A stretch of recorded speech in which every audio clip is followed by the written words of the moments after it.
Hello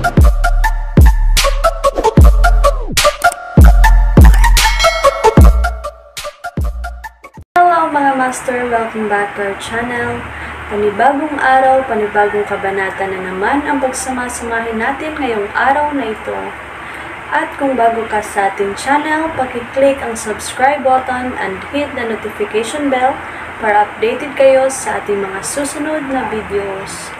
So mga master, sabay-sabay po nating pakinggan ang kabanata ngayong araw na ito tungkol sa pagbabalik ng Diyos ng digmaan. Let's go! Kabanata 2201-2220 Kabanata 2201 Muramasa Blade. Sa lahat ng ito, ang kapangyarihan ng Skyward Sword ay binabanggit lamang sa mga alamat. Ngunit ngayon, nakita na ng lahat ang kapangyarihan nito sa kanilang sariling mga mata. Kung wala ang espada, kailangan ni Zoe ng higit sa 1 minuto upang talunin ang 10 ng mga piling mandirigma na hamarang sa kanya. Gayunpaman, pinayagan siya ng espada na patayin sila sa loob lamang ng 1 segundo. Dahil dito, ang lahat ay humanga sa kapangyarihan nito at pinalakas ang kanilang determinasyon na makuha ang kanilang mga kamay sa espada. Sa loob ng maliit na lugar na iyon, nagsimula ang isang malupit na labanan. Lahat ay umarte na parang naguguluhan. Gayunpaman, kasama ang Skyward Sword sa kanyang mga kamay at ang elite na proteksyon ng Sacred Organization mula sa mga anino, hakbang-hakbang na lumabas si Zoe sa bunganga. Habang mas nasanay siyang hawakan ang Skyward Sword, mas nagiging mapanira ang kapangyarihan nito. Ang paghawak ng espada ay nagpapataas ng kanyang kakayahan sa susunod na antas. Bukod dito, hindi pa niya nagagawang ganap na mag-gel gamit ang espada. Kung talagang nagawa niyang gamitin ang Skyward Sword sa buong potensyal nito, magiging invincible siya. Habang dinadagukan siya ng kanyang mga kalaban para makuha ang kanilang mga kamay sa espada, wala ni isa sa kanila ang nakagapos sa kanya. Sa katunayan, ang 4 na progenitor ay nasugatan pa ni Zoe. Bumalik sa ibabaw, naghihintay sina Edmund at Donald. Sa katunayan, may daan-daang mga piling mandirigma na naghihintay sa mga anino. Hindi sila sumali sa patuloy na labanan sa Impulse. Pagkatapos ng lahat, hindi sila maaaring umalis na may espada kahit na sila ay umalis. Kaya, naghihintay sila ng perpektong pagkakataon.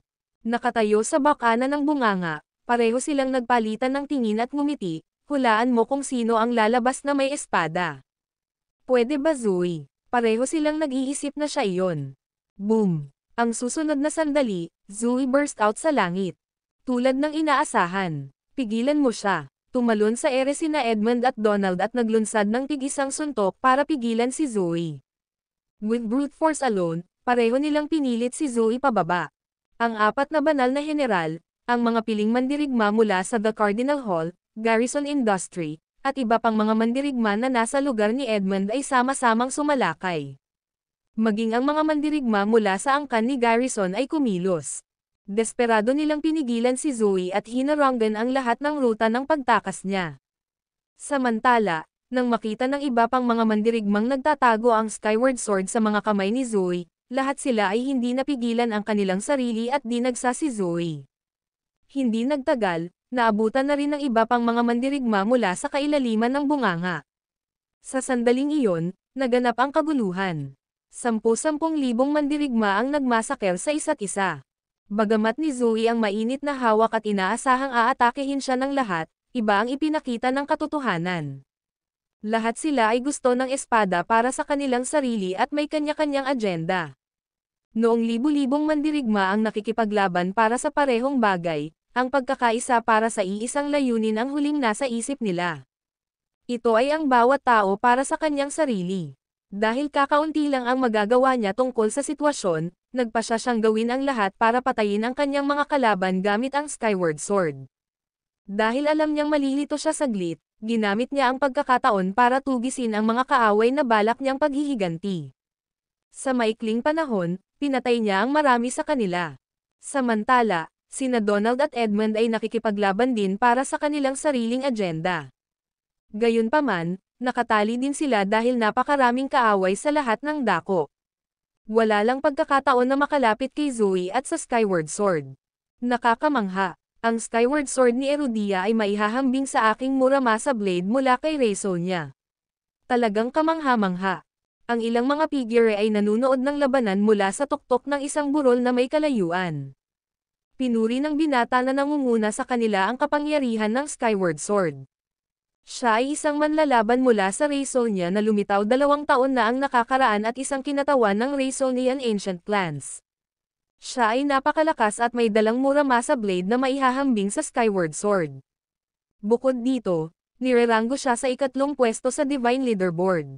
Sa totoo lang, matagal na siyang nakarating sa pwesto niya.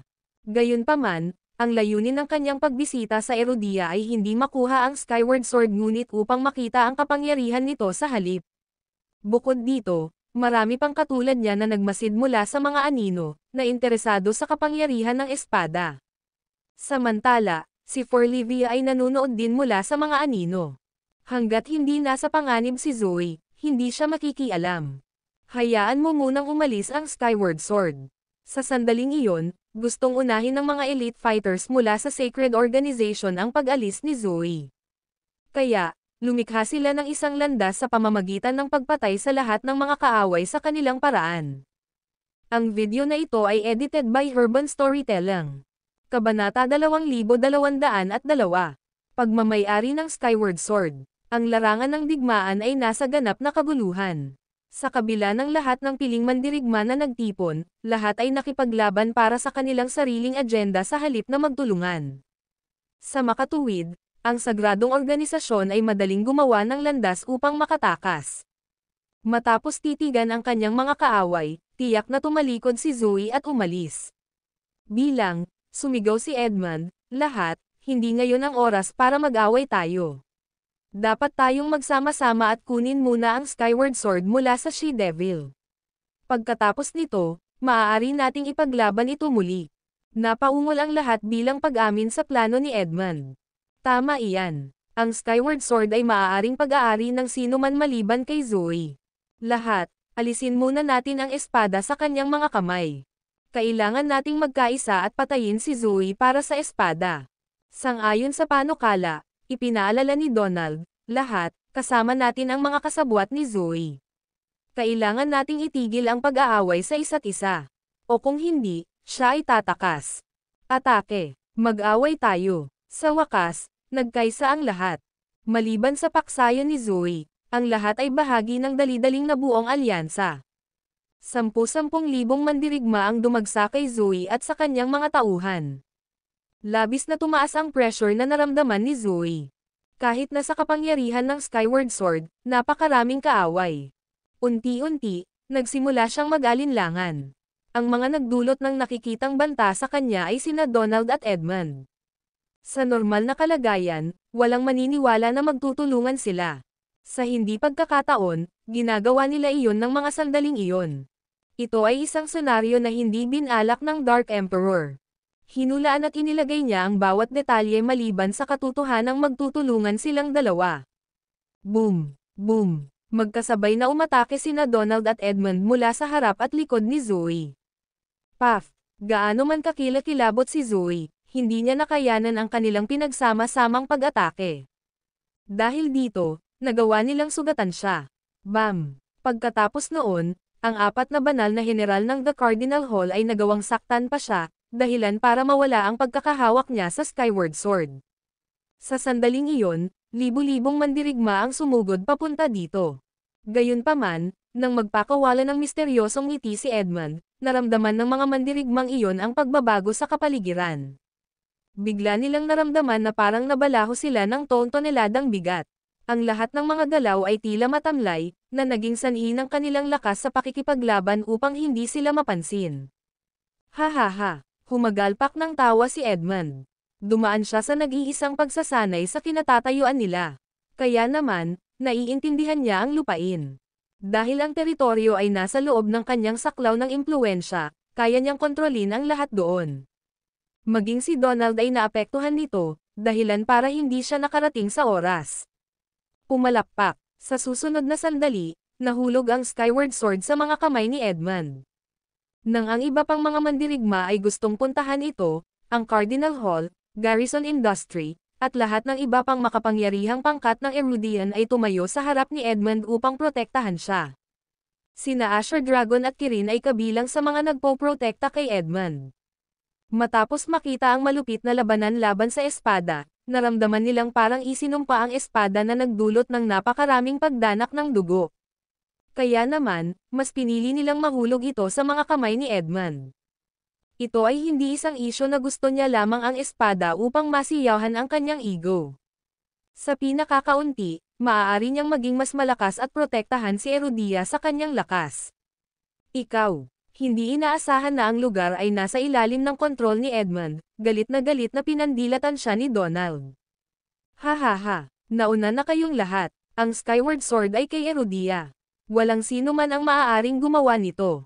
Ang lugar na ito ay kung saan ako sumailalim sa aking nag-iisang pagsasanay noon. Kaya naman, walang ibang nakakaalam nito kaysa sa akin. Nangangahulugan din ito na lahat kayo ay walang laban sa akin dito. Habang natutuwa si Edmund, tumahimik ang iba.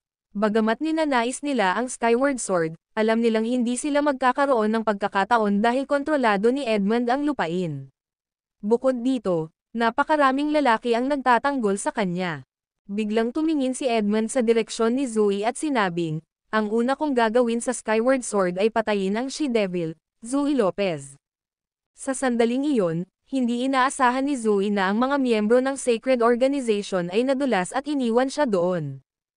Agree kami. Patayin muna natin si Zoe at mamaya na natin pag-usapan ang Skyward Sword. Si Donald ang unang nagpakita ng kanyang suporta. Ang video na ito ay edited by Urban Storytelling. Kabanata 2203. Mahirap patayin si Zoe. Ang asawa ni Zoe, si Levi, ay nasaktan ang sinaunang angkan ni Garrison. Dahil nawala na si Levi, kailangang parusahan si Zoe bilang kapalit niya. Sa pangalan ng sinaunang angkan ng Garrison, hinahatulan kita ng kamatayan. Mamatay, sigaw ni Donald. Sa krusyal na sandaling iyon, hindi na siya desperado sa espada. Kahit na kinokontrol ni Edmund ang buong lugar, at lahat ng iba ay nabawasan ang kanilang mga kapangyarihan, walang sino man sa kanila ang handang sumuko sa pakikipaglaban para sa espada.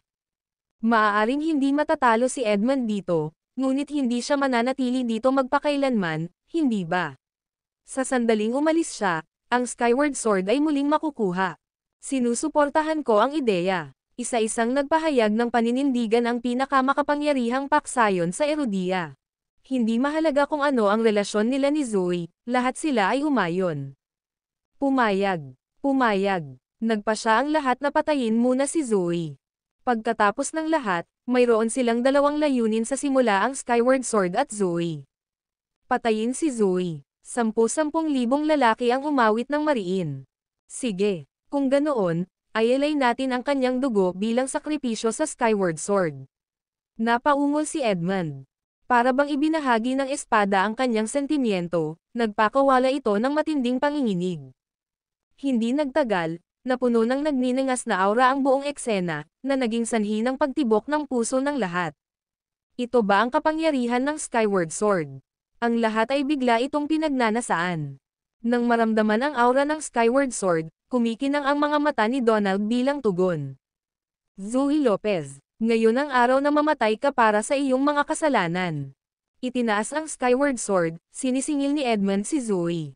Sa sandaling iyon, hindi masyadong nasugatan si Zoe. Kaya naman, malakas pa rin siya para makipaglaban ng husto. Pagkatapos ng lahat, siya ay nireranggo sa ika-8 sa Divine Leaderboard. Sa harap ng pag-atake ni Edmund, si Zoe ay tumugon sa parehong bangis.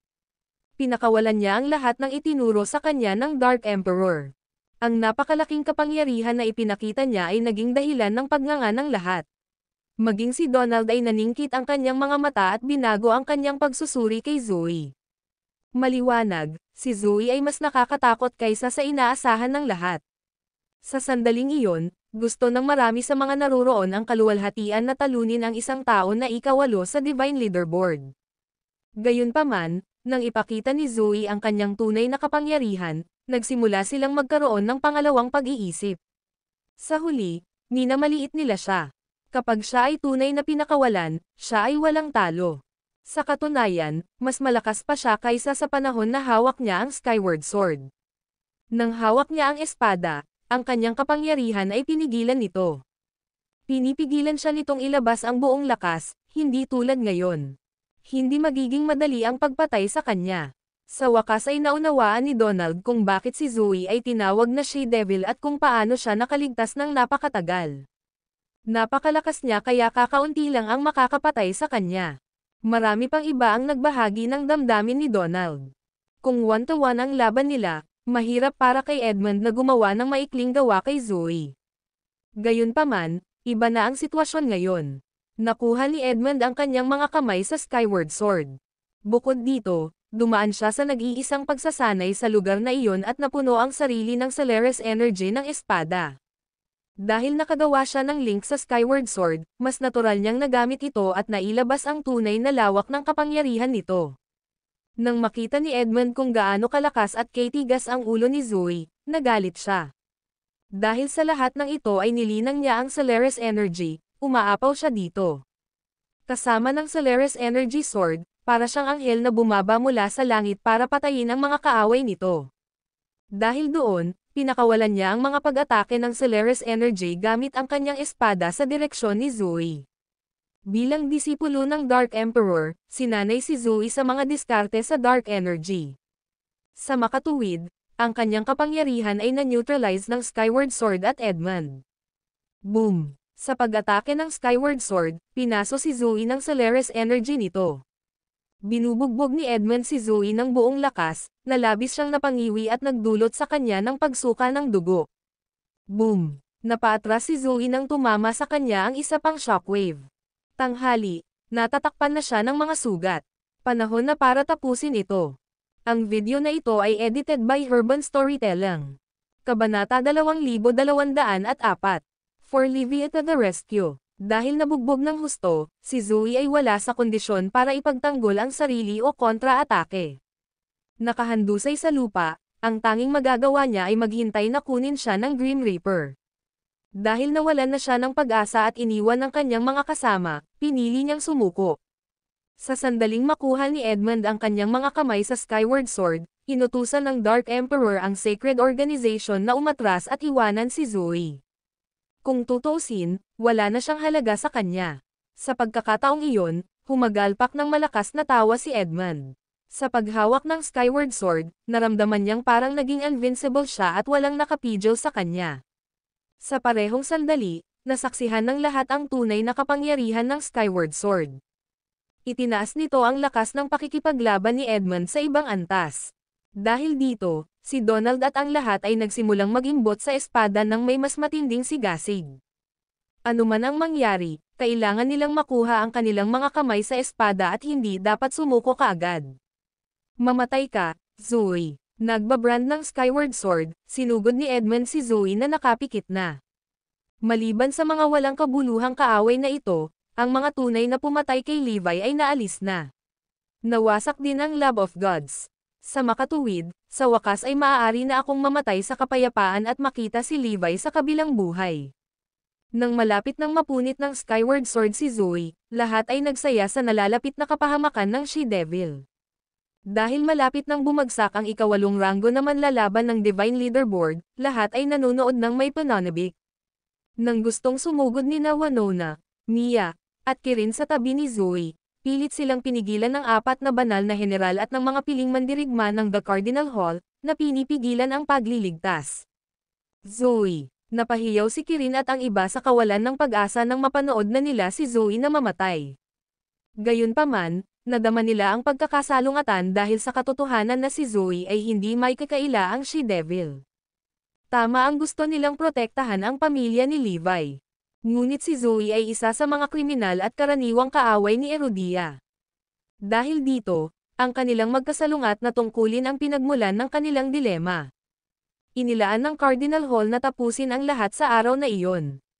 Sa makatuwid, walang kahit isang onsa ng pag-alinlangan sa kamay sa likod ng Skyward Sword. Noong nasa bingit na sila ng kawalan ng pag-asa. Boom! Biglang, isang sabog ng enerhiya ang tumama sa Skyward Sword. Tapikin, tapikin, tapikin. Napilitan si Edmund sa pag-backpedaling habang may mga bitin sa lupa sa ibaba ng kanyang mga paa. Napuno siya ng kawalang paniwala sa katotohanang may makakatulak sa kanya pabalik. Parehong nagulat ang lahat sa eksena. Hindi sila makapaniwala na may dumating para iligtas si Zoe. Habang si Kirin at ang iba pa ay natuwa sa mga pangyayari, sila rin ay interesadong makita kung sino ang nasa likod ng pag-atake. Sino ito? Sigaw ni Edmund. Maging si Zoe ay sinisikap na makita kung sino ang kanyang tagapagligtas. Sa sandaling iyon, isang maliit na figure ang lumitaw sa paningin ng lahat. Isang bata. Napatulala ang bawat isa sa nakita. Bakit may bata sa ganitong lugar? Higit pa rito, nagawang pilitin ng bata si Edmund pabalik. Nakakatakot ito. For Livie, anong ginagawa mo dito? Agad siyang nakilala ni Edmund. Inakala niyang nagsasanay siya sa malayong lugar. Kaya naman, hindi niya inaasahan na makikita siya doon. Matapos siyang sumilip sa kanya, hindi umimik si Forlivia at pumunta siya sa gilid ni Zoe. Mommy, sandaling natigilan si Zoe habang binigyan ng mahigpit na yakap si Forlivia. Evie, bagamat isa na siyang killing machine na halos walang emosyong natitira, hindi niya nakalimutan si Forlivia. Nang marinig ang lahat na binanggit ni Edmund ang pagkakakilanlan ni Forlivia, lubos silang nabigla. Ito ang child genius ng The Cardinal Hall. I heard rumors she has undergone some training. Pero, hindi ko akalain na magiging totoo ito.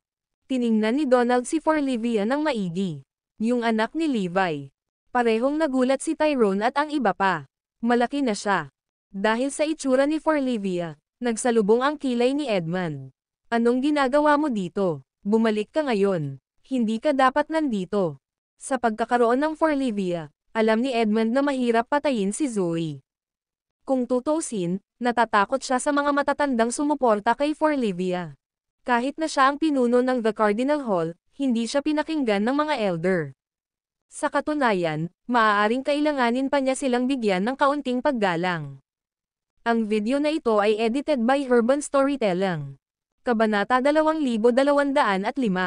Talunin mo muna ako. Matigas na umiling si Forlivia. Hindi pwedeng mamatay si Mommy. Hindi ako papayag na mangyari ito. Ikaw, si Edmund ay nahulog sa isang dilema. Sasampalin ko ba talaga si Evie?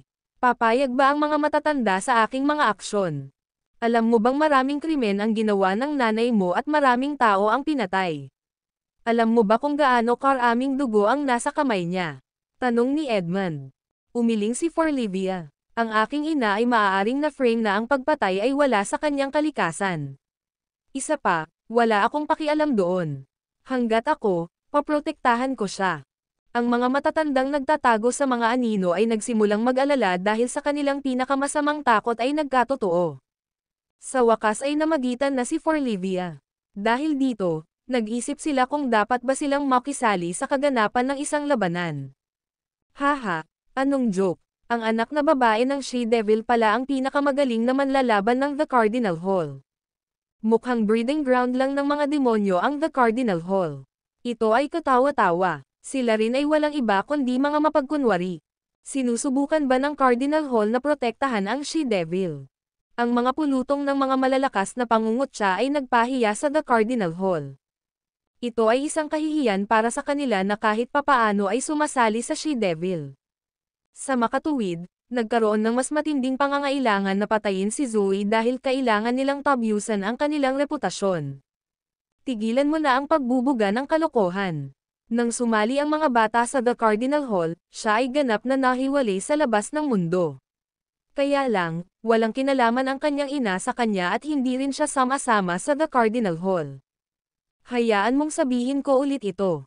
Ang She-Devil ay pupugutan ng ulo ngayon ng Skyward Sword, at walang haad lang sa akin. Pasiga na deklara ni Edmund. Haha, sa pagharang sa iyo ng bata, maglakas loob ka bang gawin ito? Hindi yata. Siguradong hindi ka magtataas ng kamay sa kanya.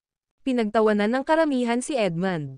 Hindi ako natatakot na gumawa ng kahit ano. Mamamatay ang sino mang pumipigil sa akin sa pagpatay kay Zoe.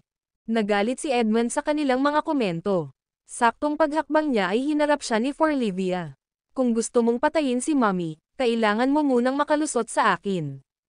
Boom! Nagpakawala si Forlivia ng nakakatakot na aura na bumalat sa buong lugar, na naging dahilan para bumili ng tibok ng puso ng lahat. Para naman kay Edmund, hindi pa niya naramdaman ang ganitong pressure noon. Parang mas malakas ang bata kay Zoe. Hindi nakakagulat na pinahintulutan siya ng mga matatanda na magsanay sa labas ng mundo. Sa wakas ay malakas na siya para gawin iyon. Dahil sa takot, naging mataimtim ang ekspresyon ni Edmund. Bago lumitaw si Forlivia, siya ang pinakamatalinong manlalaban sa The Cardinal Hall. Ngayong nakuha na niya ang titulong iyon, matagal na niyang gustong subukan ang kanyang kakayahan. Sa kasamaang palad, hindi niya magawa dahil bata pa siya. Gayunpaman, napagtanto ni Edmund sa sandaling iyon na minamaliit siya dahil mas malakas siya kaysa sa inaakala niya. Edmund, do you dare kill the child? At pagkatapos ay patayin si Zoe pagkatapos nito. Ang mga tao ay nagsimulang magsulsaw sa kanya. Gayunpaman, nagpa siya si Edmund na nanatili ang kanyang kamay laban kay Forlivia habang ang apat na banal na general ay tumahimik. Kung nalaman ng mga matatanda na sinaktan nila si Forlivia, babayaran nila ito ng napakalaking halaga. Kaya naman, walang sino man sa The Cardinal Hall ang nang-ahas na hawakan siya. Haha, alam na namin. Wala kang lakas ng loob, the crowd ridiculed. Sa pagkakataong iyon, sumenya si Donald na tumahimik ang lahat. Malamig niyang iginiit, naiintindihan na ang bata ay pinigilan ang The Cardinal Hall General sa pagpatay sa She-Devil. Pagkatapos ng lahat, isa siya sa kanila, kaya, dito tayo makakatulong. Ipauwi sa akin ang bata. Nilabag ng kanyang ama ang mga patakaran ng angkan ng garrison, at parurusahan ko siya dahil dito. Pansamantala, dapat mong patayin si Zoe. Isang hakbang pasulong si Donald. Samantala, napangiti naman si Edmund habang nagbibigay ng solusyon kay Donald sa kanyang krisis. Hindi niya maitaas ang kamay laban kay Forlivia. Ngunit hindi ibig sabihin na hindi rin kaya ng iba. Sa pamamagitan nito, mabangis na sisingilan ni Donald ang Forlivia. Sa pamamagitan ng pagtali sa kanya, lubos na nalantad si Zoe sa mga pag-atake ni Edmund.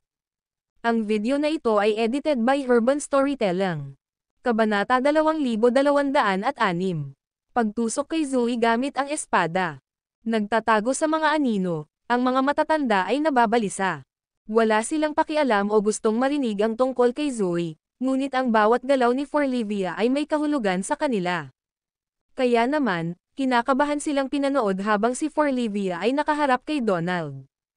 Alam kung gaano kalakas si Forlivia, inilunsad ni Donald ang kanyang mga pag-atake nang hindi nagpipigil. Bilang tugon, kinailangan ni Forlivia na lumaban sa abot ng kanyang kakayahan, sa kabila ng katotohanang kailangan din niyang protektahan ang kanyang ina. Nataranta ang lahat sa labanan ni na Forlivia at Donald. Paano magiging napakalakas ng bata na tumayo sa isang taong kasing lakas ni Donald? Isinasaalang-alang na alam ng lahat kung gaano kakilakilabot si Donald, nagulat sila sa katotohanang nagawa ni Forlivia na tumayo laban sa kanya. Higit pa rito, namangha sila na kaya ni Forlivia na palayasin si Donald habang pinoprotektahan si Zoe sa parehong oras. Maging si Edmund ay natulala sa kanyang nakita. Gaya ng inaasahan, ang mga matatanda ay nagpalaki ng isang makapangyarihang bata. Kung titignan, pwede na kaming ihatid ni Evie at ni Donald ng sabay. Para saan ang spacing out mo? Pumunta at patayin si Zoe. Putol ni Donald. Nang maibalik ang kanyang pakiramdam, inilunsad ni Edmund ang kanyang pag-atake kay Zoe. Para siyang naguguluhan, pinalo ni Forlivia si Donald pabalik at sumugod para pigilan ang pag-atake ni Edmund. Ang mabangis na labanan ay naging sanhi ng pagpigil ng lahat sa kanilang hininga sa pananabik. Hindi sila makapaniwala na ang isang maliit na katawan ay maaaring maglaman ng napakaraming kapangyarihan. No wonder kilala siya bilang child genius ng The Cardinal Hall. Bumalik sa anino, ang mga matatanda ay ngumiti sa kaganhawahan. Nakita nila sa wakas ang pag-unlad na ginawa ni Forlivia. Ganyan kahanga-hanga ang ating alagad. Si Elder Celia ay napuno ng pagmamataas. Sa sandaling iyon, nagawa ni Forlivia na pigilan ang magkasabay na pag-atake ni na Edmund at Donald. Halatang hindi nagpatalo si Edmund dahil nag-aalala siyang maranasan ang galit ng mga matatanda. Kayong lahat, sabay-sabay na umatake. Tumahol si Donald. Napagtanto na iyon ang kanilang cue, si Tyrone at ang iba pang mga elite ng angkan ng garrison ay sinisingil sa Forlivia. Kasabay nito, naunawaan ni Tyrone kung ano ang plano.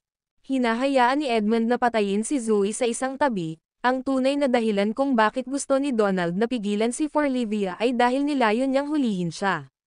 Pagkatapos noon, maaari niya itong gamitin bilang isang hostage para pilitin ang The Cardinal Hall na ibigay ang Skyward Sword. Ito ay maliwanag sa lahat kung gaano kahalaga ang Forlivia sa The Cardinal Hall.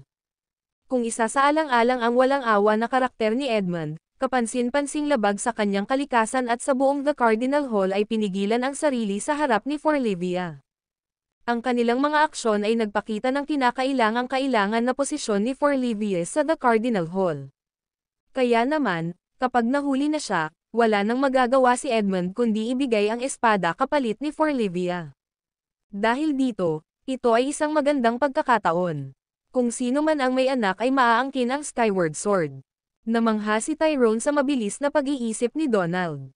Mukhang hindi nakita ni Edmund ang pagdating nito.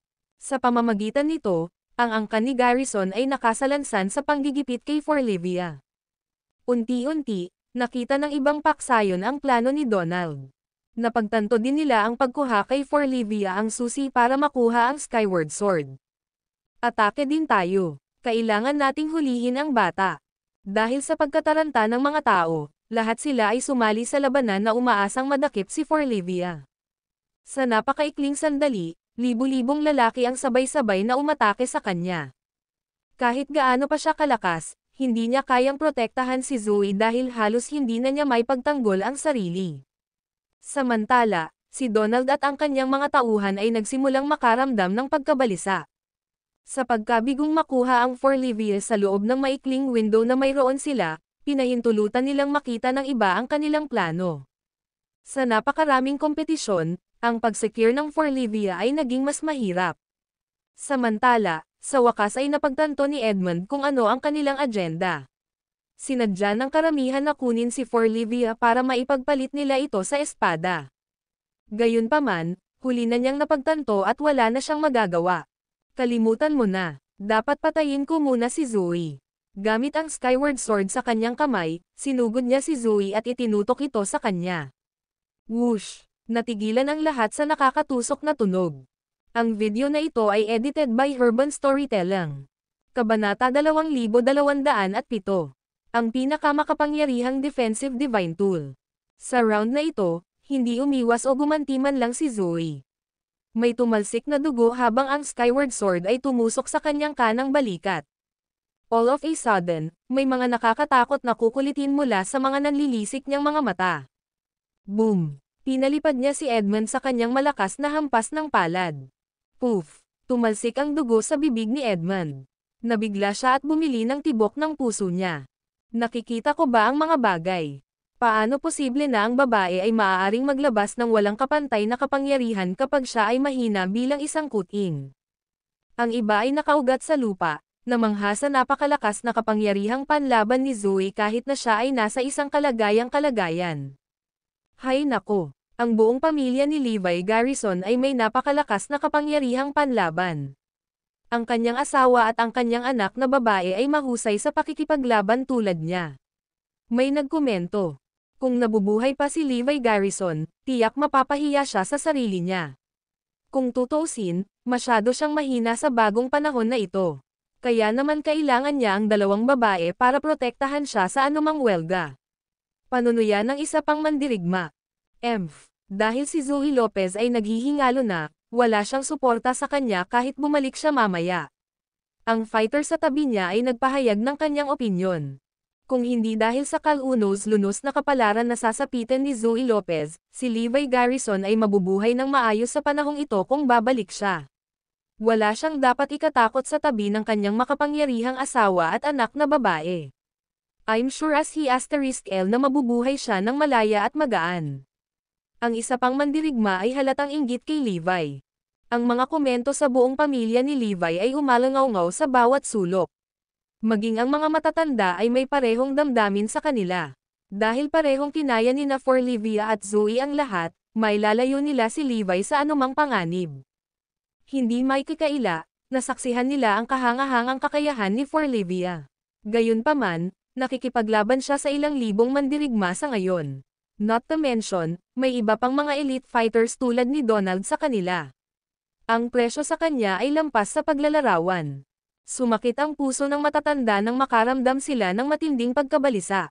Hinding-hindi nila mapapatawad ang sarili nila kung may mangyari kay Forlivia. Binantayan nila si Forlivia, sa takot na hindi siya magtamo ng anumang pinsala.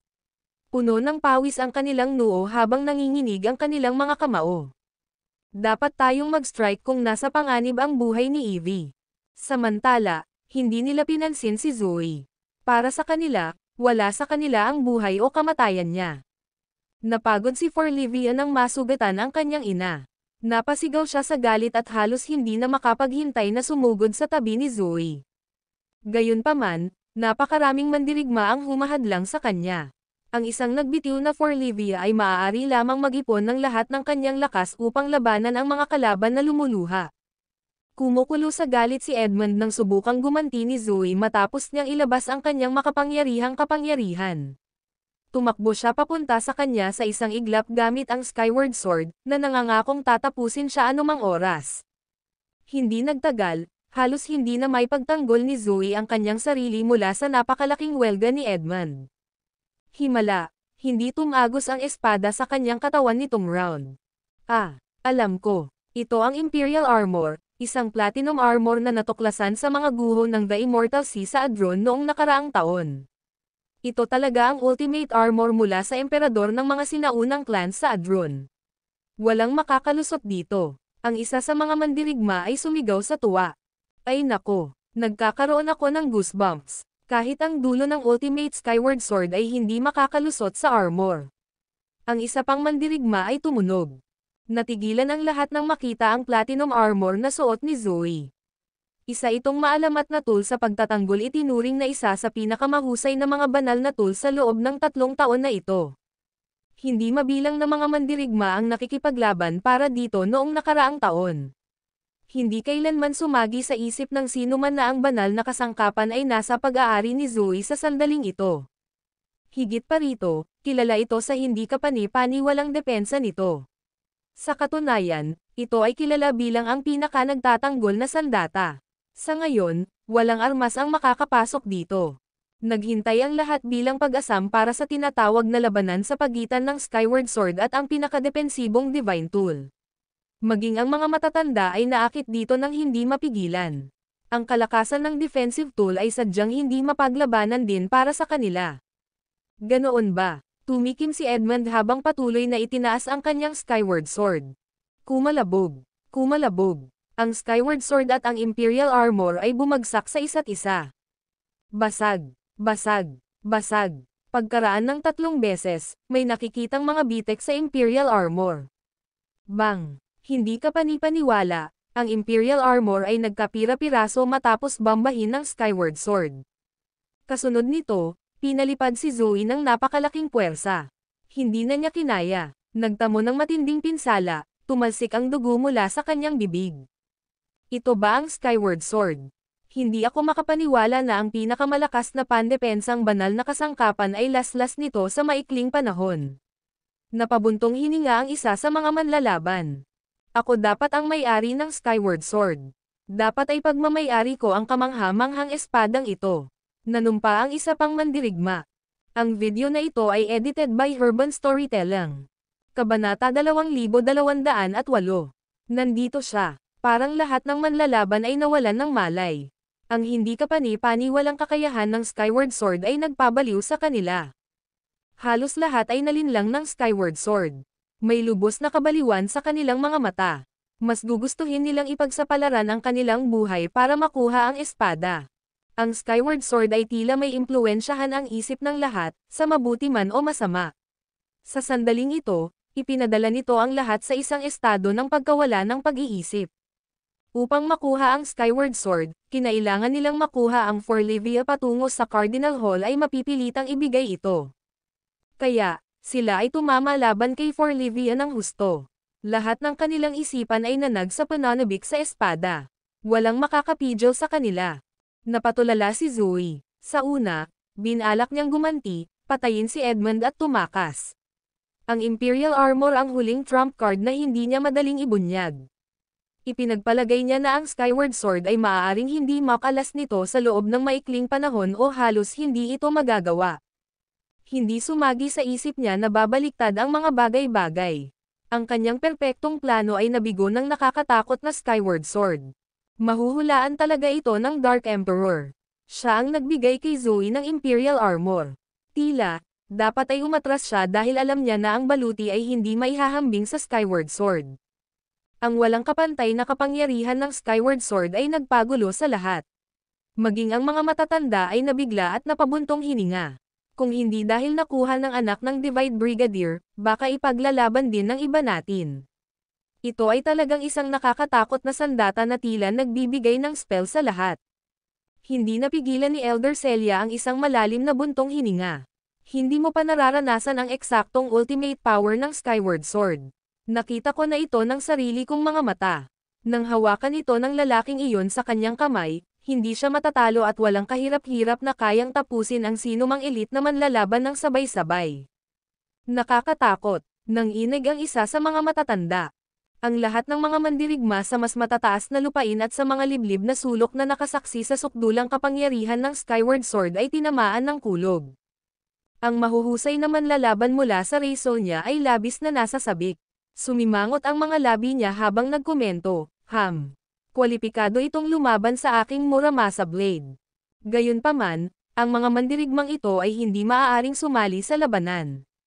Maaring wala silang anumang divine tool na maihahambing sa Skyward Sword o may lakas ng loob na ipakita ang kanilang mga mukha. Ang walang kapantay na kapangyarihan ng Skyward Sword ay nagpasigla kay Edmund ng may kumpiyansa. Naisipan niyang bigyan ng kamay si Forlivia pagkatapos niyang tapusin si Zoe. Hindi ko hahayaang maging tagumpay si Donald Garrison at ang mga kasuklam-suklam na pekana na iyon. Zoe Lopez, tingnan natin kung paano mo ito maiiwasan. Tumakbo si Edmund papunta kay Zoe, itinutok sa kanya ang Skyward Sword. Hinawakan ni Zoe ang espada, ngunit patuloy pa rin ito sa paglapit sa kanyang katawan.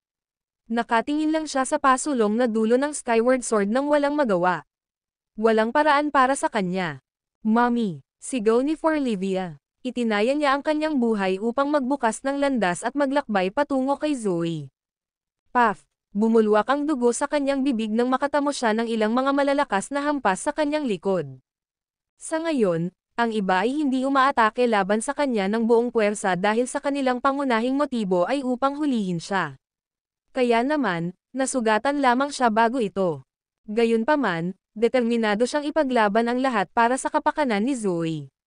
Sa wakas ay nailigtas niya ang buhay ni Zoe sa kabila ng kanyang sariling matinding pinsala. Evie. Umiyak si Zoe. Sa sandaling iyon, parang may bitin sa malamig na sandata na bumabalot sa kanyang puso. Bukod sa paghihiganti, may iba pa siyang nararamdaman. Sa hindi pagkakataon, nadurog ang kanyang puso nang makita ang mga sugat ni Forlivia. Evie, halos sumugod si Elder Celia sa kanya. Sandali lang, maghintay ka lang hanggang sa talagang nasa panganib ang buhay ni Evie. Ito ay isang gininto ang pagkakataon para sa kanya na pakinisin ang kanyang kakayahan sa pakikipaglaban. Sabay-sabay siyang hinawakan ng iba pang matatanda. Walang alinlangan, lahat sila ay nag-aalala dahil sa kaligtasan ni Forlivia. Kumbinsido ako na hindi sila mangangahas na patayin si Forlivia. Iniisip lang nilang hulihin siya para makuha ang Skyward Sword.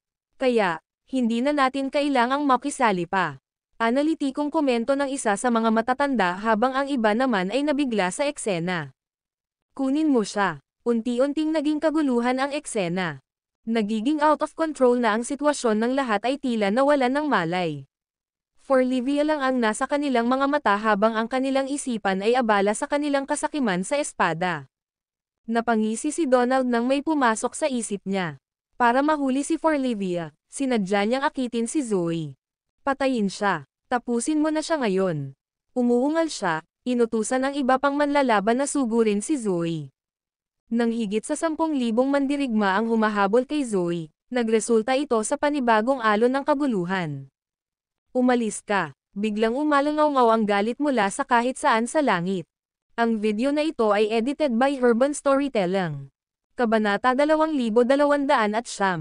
Walang hadlang sa amin. Buzz. Ang nakakatalam na panginginig ng boses ay parang isang dagandong ng kulog mula sa asol, na yumanig ng marahas sa lupa. Boom! Sa susunod na sandali, para bang mayroong isang hindi magaganap, napakalaking palad na nagtutulak sa lahat ng mga manlalaban palayo kina Zoe at Forlivia. Hindi ka panipaniwala, kahit na ang mga elite fighters tulad nina Donald, Edmund, at ang 4 na progenitors ay itinulak ng ilang daang metro ang layo mula sa kanila nang walang kahirap-hirap. Nakanganga ang lahat sa isa't isa. Ang kanilang mga isip ay naging malambot habang sinusubukan nilang malaman kung ano ang maaaring maging walang katulad na kapangyarihan na maaaring itulak ang lahat ng mga mandirigma sa isang tabi na hindi ipinapakita ang manlalaban. Ito ay talagang isang napakalaking kasanayan sa pakikipaglaban na lampas sa kanilang imahinasyon. Bukod sa mga mandirigma, ang iba pang mga piling mandirigma na nagmamasid sa madilim na sulok ay natulala. Ang mahuhusay na manlalaban mula sa Raysonia na may Muramasa Blade ay hindi exception. Samantala, ang mga mandirigma sa madilim na sulok ay nagulat at nawalan ng imak. Anong nangyayari? Kailan pa nagkaroon ng ganitong ultimate fighter out of nowhere? Nauutol na sabi ng isa sa kanila. Kailan siya nagpakita? Saan nanggaling ang welga? Hay nako! Paanong hindi ko malalaman iyon? Ang isa pang mandirigma ay sumigaw. Sa isang iglap, may mga umalangaw mula sa naguguluhan na karamihan. Napatabi silang lahat, ngunit wala ni isa sa kanila ang nakakita ng sino mang tumatama sa sandaling iyon. Napatulala ang mga matatandang nagmasid sa eksena sa mga liblib na sulok. Tila, may sumaklolo kay Forlivia noong sila ay nagdadalawang isip pa. Lahat sila ay napabuntong hininga habang hindi maipaliwanag na takot ay bumabalot sa kanilang sarili. Ito ay masyadong nakakatakot para sa kanila. Sila ay walang alam tungkol sa eksaktong kakayahan ng tagapagligtas. Sa kaibuturan, patuloy nilang tinatanong ang kanilang sarili kung lahat sila ay maaaring magsama-sama at magtulak ng higit sa 10,000 mandirigma ng sabay-sabay. Imposibleng gawin natin ito. Sa kabilang banda, parehong sina Forlivia at Zoe ay nabigla pa rin sa kanilang malapit na mag-ahit sandali ang nakalipas. Hindi sila makapaniwala na may nagligtas sa kanila sa 11 oras. Sino ang makapangyarihang tao na ito? Boom! Isang figure ang lumitaw mula sa langit at bumagsak sa lupa. Nagmamadaling lumingon ang lahat, tanging isang lalaking nakamaskara. Hindi na kailangang sabihin, ang lalaki ay si Levi. Sa una, halos sumulpat siya ng sabay-sabay upang iligtas ang kanyang pinakamamahal na asawa at anak na babae. Pagkatapos, inabot sa kanya ni Cyrus ang isang maskara, hinihiling sa kanya na isuot ito. Sa kanyang palagay, hindi nararapat na lumitaw si Levi nang wala sa oras dahil talagang nagbago ang panahon. Baka palalin niya ang sitwasyon niya. Paglitaw. Bukod doon, malantad siya sa banta ng Dark Emperor at ng iba pang mga kalaban niya anumang oras. Hindi banggitin, si Zoe ay kasalukuyang pangkalahatang kaaway para kay Erudia at sa buong mundo. Kung mabubunyag ang pagkakakilanlan ni Levi sa pagliligtas sa kanya, magdudulot ito ng panibagong gulo. Kaya, ang mga potensyal na problema ay maaaring maalis kapag si Levi ay nagsuot ng maskara upang makuha ang kanyang pagkakakilanlan. Alam ng lahat na ang elite fighter ay nakasuot ng maskara dahil ayaw niyang ibunyag ang kanyang pagkakakilanlan. Natarante sina Forlivia at Zoe. Wala silang ideya tungkol sa pagkakakilanlan ng tao. Kung tutuusin, ni Katie ang aura ni Levi ay hindi maramdaman mula sa lalaki. Matapos dumaan sa nag-iisang pagsasanay sa loob ng 3 taon, ganap na nagbago si Levi sa ibang tao.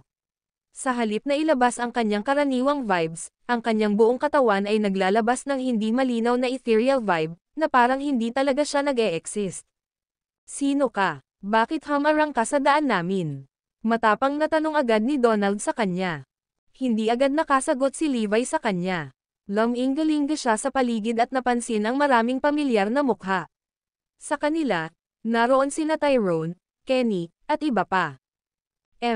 Anong lakas ng loob nilang lahat na gumawa ng kaguluhan sa panahong ito? Hoy, kinakausap kita, hindi mo ba ako narinig? Binatukan siya ni Donald. Edmund also echoed by uttering warily, "Sir, mind telling us who you are?" Siya nga pala, inaalis na natin ang demonyong ito. Sana wag kang makialam dito. Please umalis ka sa daraanan namin. Kahit na siya ay clueless tungkol sa pagkakakilanlan ng lalaking nakamaskara, ang kanyang gut instinct ay nagsabi sa kanya na hindi siya ordinaryong tao. Umalis ka na agad. Pagkatapos tapusin ang babaeng ito, huhulihin natin ang babae para ipalit sa Skyward Sword. Sigaw ng isa sa mga manlalaban. Oo, lumaban tayo hanggang sa huli para sa Skyward Sword. Isa pang mandirigma sumigaw sa tuktok ng kanyang mga baga. Walang harang sa ating daan. Isang agitated fighter snarled. Nawala na sila sa isipan nila. Ang video na ito ay edited by Urban Storytelling. Kabanata 2210. Wasakin ang Skyward Sword. Napatingin ang lahat kay Levi na may nagliliyab na mga mata. Ang kanilang mga isip ay nanag ng lubos na pananabik para sa Skyward Sword. Hindi alintana kung sino siya, tapusin siya kaagad kung maglakas loob siyang hamarang sa atin. Handa kaming gawin ang lahat para sa Skyward Sword. Natahimik si Edmund. Ang kanyang pangunahing motibo ay upang wakasan ang buhay ni Zoe nang sabay-sabay at protektahan si Forlivia. Ginagawa niya ito ng hindi direkta para sa Skyward Sword. Sa kabilang banda, ipinagpatuloy ni Donald ang pagudyok sa lahat ng iba pang mga mandirigma sa pamamagitan ng pagsigaw, lahat, pansin, pakiusap. Kung sino man ang gustong makuha ang Skyward Sword, kailangan mo muna siyang tapusin. Patayin siya ngayon na. Ang iba pang mga mandirigma ay sumigaw sa pagkabalisa na parang nawalan ng malay. Nahuhumaling sa Skyward Sword, naligaw sila ng landas. Nakalulungkot, ang isang ultimate sword ng Solaris Energy ay naging isang devilish item. Nalinlang nito ang isipan ng lahat, na nagtutulak sa lahat ng mabaliw, na ginagawang isang buhay na impyerno ang buong lugar. Kung ang Skyward Sword ay hindi kailanman hinugot sa lupa, hindi ito magreresulta sa ganoong kaguluhan. Tumingin kayong lahat, Skyward Sword lang ang nakikita mo ngayon. Hindi mo ba alam na nabaliw ka na nito? Nagalit si Levi sa kanila. Boom! Sa isang segundo, lumabas siya sa harap mismo ni Edmund na parang kidlat at hinawakan ang Skyward Sword. Nang matauhan si Edmund, hinampis niya si Levi sa pag-agaw ng espada. Gayunpaman, ang welga ay nauwi sa manipis na hangin. Sa isang kisap mata, ang Skyward Sword ay nawala sa kanyang kamay. Si Levi ay tila napakabilis na lampas sa kaalaman ni Edmund. Parang slow motion ang galaw niya na dapat ay agad na marereact at harangan ni Edmund. Gayunpaman, medyo mabagal pa rin si Edmund kaysa sa kanya. Siya ang tinukoy nila bilang isang mabigat na manlalaban. Ang isang naguguluhan na si Edmund ay hindi matanggap na si Levi ay lampas sa kanyang kontrol. Sa kanyang teritoryo, ang lahat ay may posibilidad na mahigpit sa ganap na pagpapakita ng kanilang kakayahan. Si Donald at ang iba ay hindi rin exception. Gayunpaman, walang makakaapekto kay Levi. Maliban sa hindi pagbibigay ng hiyawan tungkol sa lahat ng ito, maaari pang muli ni Levi ang Skyward Sword mula sa kanya nang walang kahirap-hirap. Buzz! Nang nasa kamay na ni Levi ang Skyward Sword, nagsimula itong manginig ng marahas habang lumilipas ang oras. Boom! Habang ang nakakatakot na vibe mula sa Skyward Sword ay inilabas sa paligid, nagresulta ito sa isang hindi magandang kapaligiran.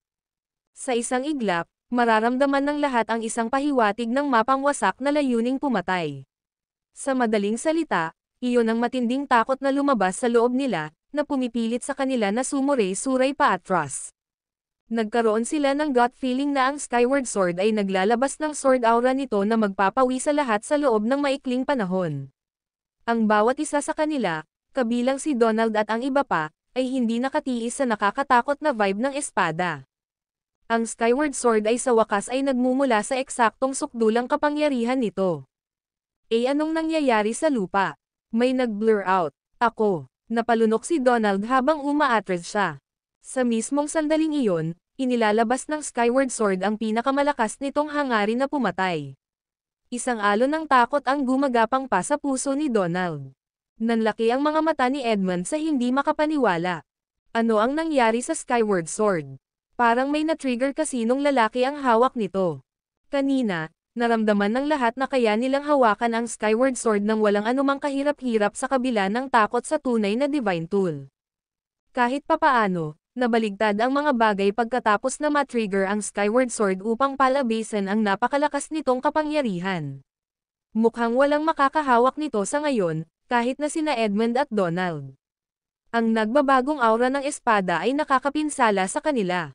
Ang mga elite na manlalaban sa madilim na sulok ay nagpahayag ng paghanga, walang alinlangan, ang Skyward Sword ay lubos na nakasalalay sa taong mayroon nito. Ang mga pinakahuling manlalaban lamang ang makakapag-trigger ng walang kapantay na kapangyarihan ng espada. Samantala, tuwang-tuwa rin itong pinag-uusapan ng mga matatanda. Nakita mo ba iyon? Iyan ang eksaktong kapangyarihan na dapat ilabas ng Skyward Sword sa mga kamay ng isang mabigat na manlalaban. Ito ay eksakto kung ano ang nakita ko sa aking sariling mga mata maraming taon na ang nakalilipas. Ganyan ang hitsura ng Skyward Sword noong hawak iyon ng lalaking iyon noong mga oras na iyon. Mukhang nasa sabik si Elder Celia. Sa tingin mo ba ay bigla siyang lumitaw dahil sa Skyward Sword? Tanong ng isa sa mga matatanda. Oo, may punto ka. Malaki ang posibilidad na wala siya rito para iligtas ang sinuman. Nandito siya para lang sa Skyward Sword. Gaya ng nakikita mo, ang makapangyarihang kapangyarihan ng espada ay nagmumula lamang sa kanyang mga kamay. Analytical na komento ng isa sa mga mandirigma. Agad namang napaisip ang iba. Gayunpaman, hindi nila naiintindihan si Levi. Nais niyang makuha ang Skyward Sword, hindi dahil sa pananabik na katulad ng iba. Ang pangunahing motibo niya ay sirain ito. Ang video na ito ay edited by Urban Storytelling. Kabanata 2211. Basagin ang Skyward Sword gamit ang dalawang daliri.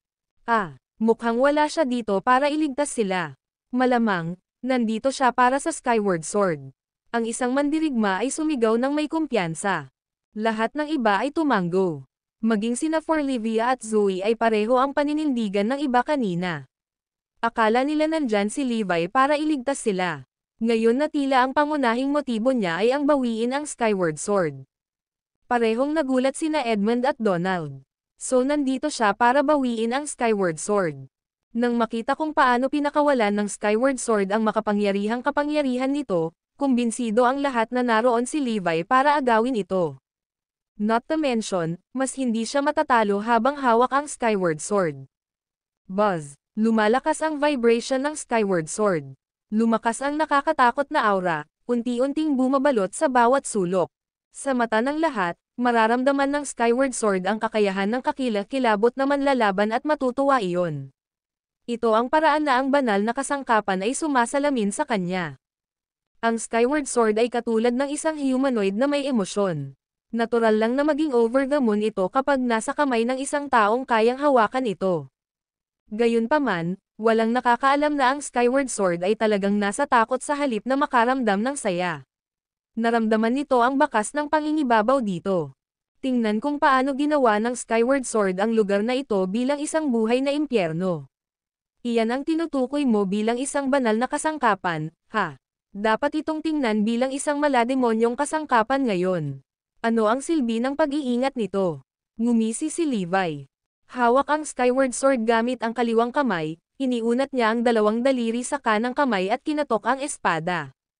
Ding! Ang tunog na nakadurog sa tainga ay nagpapadala sa isip ng lahat sa isang kompletong blanko. Para silang nabingi, at naging malabo ang kanilang isipan.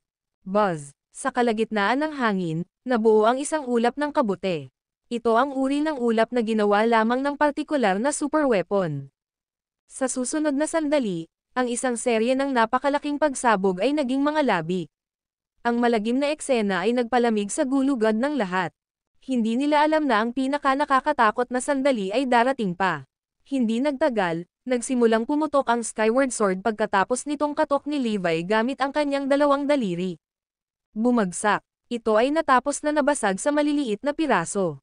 Nawasak ang Skyward Sword dahil kinatok lang ito ni Levi gamit ang kanyang dalawang daliri. Nagalit ang lahat sa isang iglap. Sila ay nabigla sa pinakakasuklam-suklam na sandali sa kanilang buhay. Paano posible para sa sino mang basagin ang pinakahuling Skyward Sword sa pamamagitan lamang ng dalawang daliri? Nakakakilabot na tanawin. Ang kanyang kapangyarihan ay lampas sa pagtatantya. Makatuwiran ba para sa sino mang magkaroon ng gayong napakalakas na kapangyarihan? Nang pinag-isipan ng lahat ang kanilang mga utak kung paano nila maaagaw ang Skyward Sword at paganahin itong magkaroon ng mas malaking kapangyarihan, hindi sumagi sa kanilang isipan na may talagang sisira dito. Anong klaseng kapangyarihan yan? I bet siya lang ang nakakagawa nun so far. Lahat kabilang sina Zoe, Forlivia, Donald at Edmund ay muling natahimik habang sila ay nataranta. Halos magkagulo sila. Ang mga matatanda na nagmamasid sa buong sitwasyon mula sa malayo ay nasa mga pin at karayom. Nang makita ang mapang wasak na kapangyarihan ni Levi, bumangon ang takot sa loob nila. Hay nako, tao rin ba siya? Siya ay makapangyarihan bilang Diyos. Anuman ang paglitaw ng ancient clans at ang makabuluhang pag-unlad ng agham at teknolohiya, hindi pa sila nakatagpo ng gayong walang katulad na kapangyarihan. Ang mga pagtatasa sa iba't ibang paraan ay nagpapakita na ang Skyward Sword ay ang pinakamakapangyarihang divine tool na hindi matatalo sa lahat ng mga ito. Sa katunayan, ito ay napatunayang isang ultimate sword habang sinisira nito ang Imperial Armor na kilala bilang pinakadepensibong banal na tool. Gayunpaman, ito ay nabasag sa loob ng ilang segundo ni Levi gamit ang dalawang daliri. Kung hindi nila nasaksihan kung paano nabunot ang Skyward Sword mula sa lupa gamit ang kanilang sariling mga mata, tiyak na mararamdaman nila na isa lamang itong palabas. Ito ay hindi kapanipaniwala na ang gayong sukdulang espada ay nabasag ng isang tao gamit lamang ang dalawang daliri. Maging ang mga nakasaksi nito sa lugar ay halos hindi makapaniwala sa kanilang nakita. Nakikita ba natin ang mga bagay? Panaginip ba ito? Naramdaman ng lahat na lumulutang sila sa isang virtual na mundo na hindi umiiral. Mukhang nasa dreamland sila. Ano ba yan? The Asterisk and It. Maging si Cyrus, na alam ang sadyulang kapangyarihan ni Levi, ay nadama na ang lahat ay nababaliw sa kanya. Ang Skyward Sword ay tila mas mahina kaysa sa Prison of Darkness, ha? Ang video na ito ay edited by Urban Storytelling. Kabanata 2212. Mangibabaw ang Divine Leaderboard. Sa totoo lang, parehong malakas ang Prison of Darkness at Skyward Sword. Gayunpaman, si Levi ay napakalakas. Hindi siya maaaring mahigpit ng parehong Prison of Darkness at Skyward Sword. Lubos na nagulat sa eksenang bumungad sa kanila, ang mga matatanda, na nagtago sa isang lihim na lokasyon, ay hindi makapaniwala sa kanilang mga mata. Noong una, inakala nila na kapantay nila ang lakas ni Levi. Gayunpaman, ang kanyang mga kakayahan ay lumampas sa kanilang mga inaasahan. Ang Skyward Sword ay hindi kailanman sumuko o nasira ng sinuman sa mga kalaban. Sa katunayan, ang Skyward Sword ay higit pa sa isang sandata lamang. Ito ay isang piraso na pumupuri sa kanila. Maaari nilang gamitin ang tunay na potensyal ng kanilang mga kapangyarihan kapag ang Skyward Sword ay nasa kanilang mga kamay. Sa madaling salita, ang Skyward Sword ay kapantay nila. Gayunpaman, ang lalaking nakatayo sa kanilang harapan ay malinaw na mas malakas kaysa sa Skyward Sword nang makita kung paano nabali ng kanyang napakalakas na lakas ang espada. Ang kanyang tunay na lakas ay higit pa sa kanilang liga.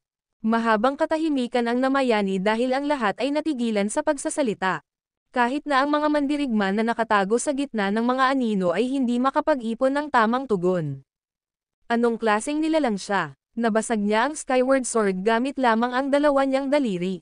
Biglang parang paile ang Divine Leaderboard. Sa isang solong pagkilos, ang lalaking nauna sa kanila ay nang ibabaw sa Divine Leaderboard at pinatatag ang kanyang posisyon sa tuktok nito. Dahil sa kanyang pinakamataas na lakas, maaari niyang isa-isa na sirain ang lahat ng iba pa sa Divine Leaderboard. Sa pagkakasunod-sunod ng mga salita, isang insulto ang pagraranggo sa kanya dahil sa paglalaban ng Divine Leaderboard dahil ang taas ng kanyang lakas ay higit na nalampasan ang listahan mismo. Ayon sa Divine Leaderboard, ang mga mandirigma na nireranggo sa listahan ay ang mga may kapangyarihang kasing lakas ng Diyos. Gayunpaman, ang individual sa harap ng kanilang natulala na mga tingin ay tila naabot na ang antas ng Diyos. Isa siyang nilalang sa sarili niyang liga. Noong una, inakala nila na nandito si Levi para makuha ang Skyward Sword. Sa pagbabalik tanaw, hindi nila maiwasang parusahan ang sarili nilang kalokohan. Ang Skyward Sword ay isang sandata na hindi karapat-dapat sa kanya. Matapos basagin ni Levi ang Skyward Sword, sumilay ang ngiti sa kanyang mukha. Dahil nawasak na ito, mukhang hindi ka makakalaban, sabi niya. Bagamat nawasak ang Skyward Sword, walang nalungkot sa pagkawala nito. Nahaharap laban sa isang taong katulad ng Diyos, ang pagkawasak ng Skyward Sword ay ang pinakamaliit sa kanilang mga alalahanin. Maging ang mga matatanda ng The Cardinal Hall ay nawalan ng masabi. Gayunpaman, isang katulad na kaisipan ang tumatakbo sa isip ng lahat. Masyadong malakas ang lalaking ito. Ito ay tulad ng pagharap sa Diyos.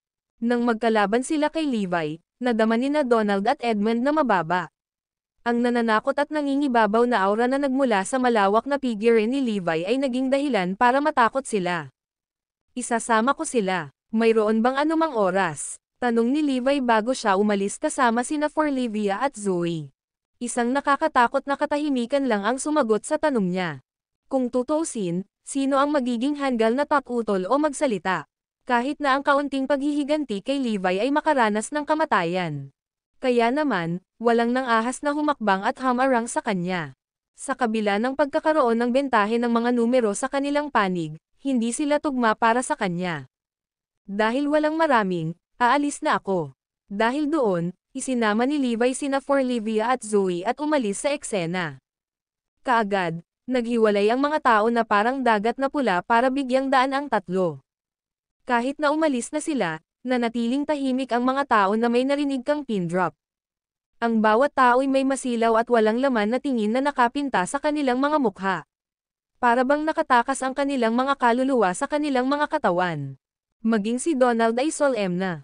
Ang kanyang walang laman na titig ay nahihirapang unawain ang kanyang iniisip. Nanatiling nakaugat sa lugar ni Edmund, nag-replay pa rin sa kanyang isipan ang eksena kung saan unang inagaw ni Levi ang Skyward Sword mula sa kanyang mga hawak. Sa kabilang banda, lalong naging magulo ang paghinga ni na Asher Dragon at Kirin. Isang baliw na tingin ang kumikinang sa kanilang mga mata. Minsan naisip nila na narating na nila ang rurok ng kanilang lakas. Pagkatapos ng lahat, ang kanilang mga pangalan ay nakalista sa Divine Leaderboard, na nagpapakita ng kanilang maladyos na lakas at kapangyarihan. Kahit sa iba pang mga elite, sina Asher Dragon at Kirin ang mga cream ng pananim. Gayunpaman, bumungad sa kanila ang katotohanan. Sa katunayan, hindi sila gaanong mahalaga tulad ng mga langgam. Lalo pat natigilan sila na ang taong ito ay walang iba kundi si Levi, ang kanilang amo. Maging ang mga matatanda ay hindi makapag-ipon ng tamang tugon sa mga nakagigimbal na pangyayari. Teka, nasaan si Evie? Saan siya tumakbo? Nang mawala si Celia sa kanyang pagkatulala, napagtanto niyang nawawala si Forlivia. Ang kanyang gulat na sigaw ay nagpaalerto sa iba pang matatanda. Walang anumang pagkaantala, nagmadali silang umalis upang hanapin si Forlivia. Buti na lang at hindi malayo ang nalakbay ni Levi. Nasa malapit pa siya. Napatingin si Levi sa pinagtataguan nila. Nagulat ang mga matatanda nang mapagtantong nakita sila ni Levi. Nang mapansin ni Levi na doon nagtatago ang mga matatanda, hindi siya nagpapatalo. Salamat sa pagtulong sa amin. Kung tatanungin ko, sino ka? Magalang na tanong ni Forlivia. Ang video na ito ay edited by Urban Storytelling. Kabanata 2213. Payo mula sa Manifest Court. Tinanong ni Forlivia ang tanong na gustong malaman ng lahat. Naguguluhan sila sa pakay ni Levi. Nandito ba siya para sirain ang Skyward Blade o iligtas ang isang tao? Siguro, nandito lang siya para magbaluktot ng lakas. Kahit anong intensyon niya, naguguluhan sila. Dahil ang mga matatanda at iba pang mga estranghero ay nagkukubli, hindi na ihayag ni Levi ang kanyang tunay na pagkatao.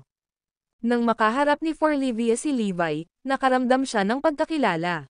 Bakit parang kinikilala ko ang taong ito? Malalaman mo rin sa hinaharap. Bumalik ka at iligtas sila. Umirap si Levi bago siya umikot at umalis. Kaagad, tumakas si Forlivia sa eksena kasama si Zoe sa kanyang yakap. Natatakot siya na baka maharap sila sa mas maraming panganib. Hindi na inaalala ni Levi ang kaligtasan ni Forvelia dahil mainit ang ulo ng mga matatanda.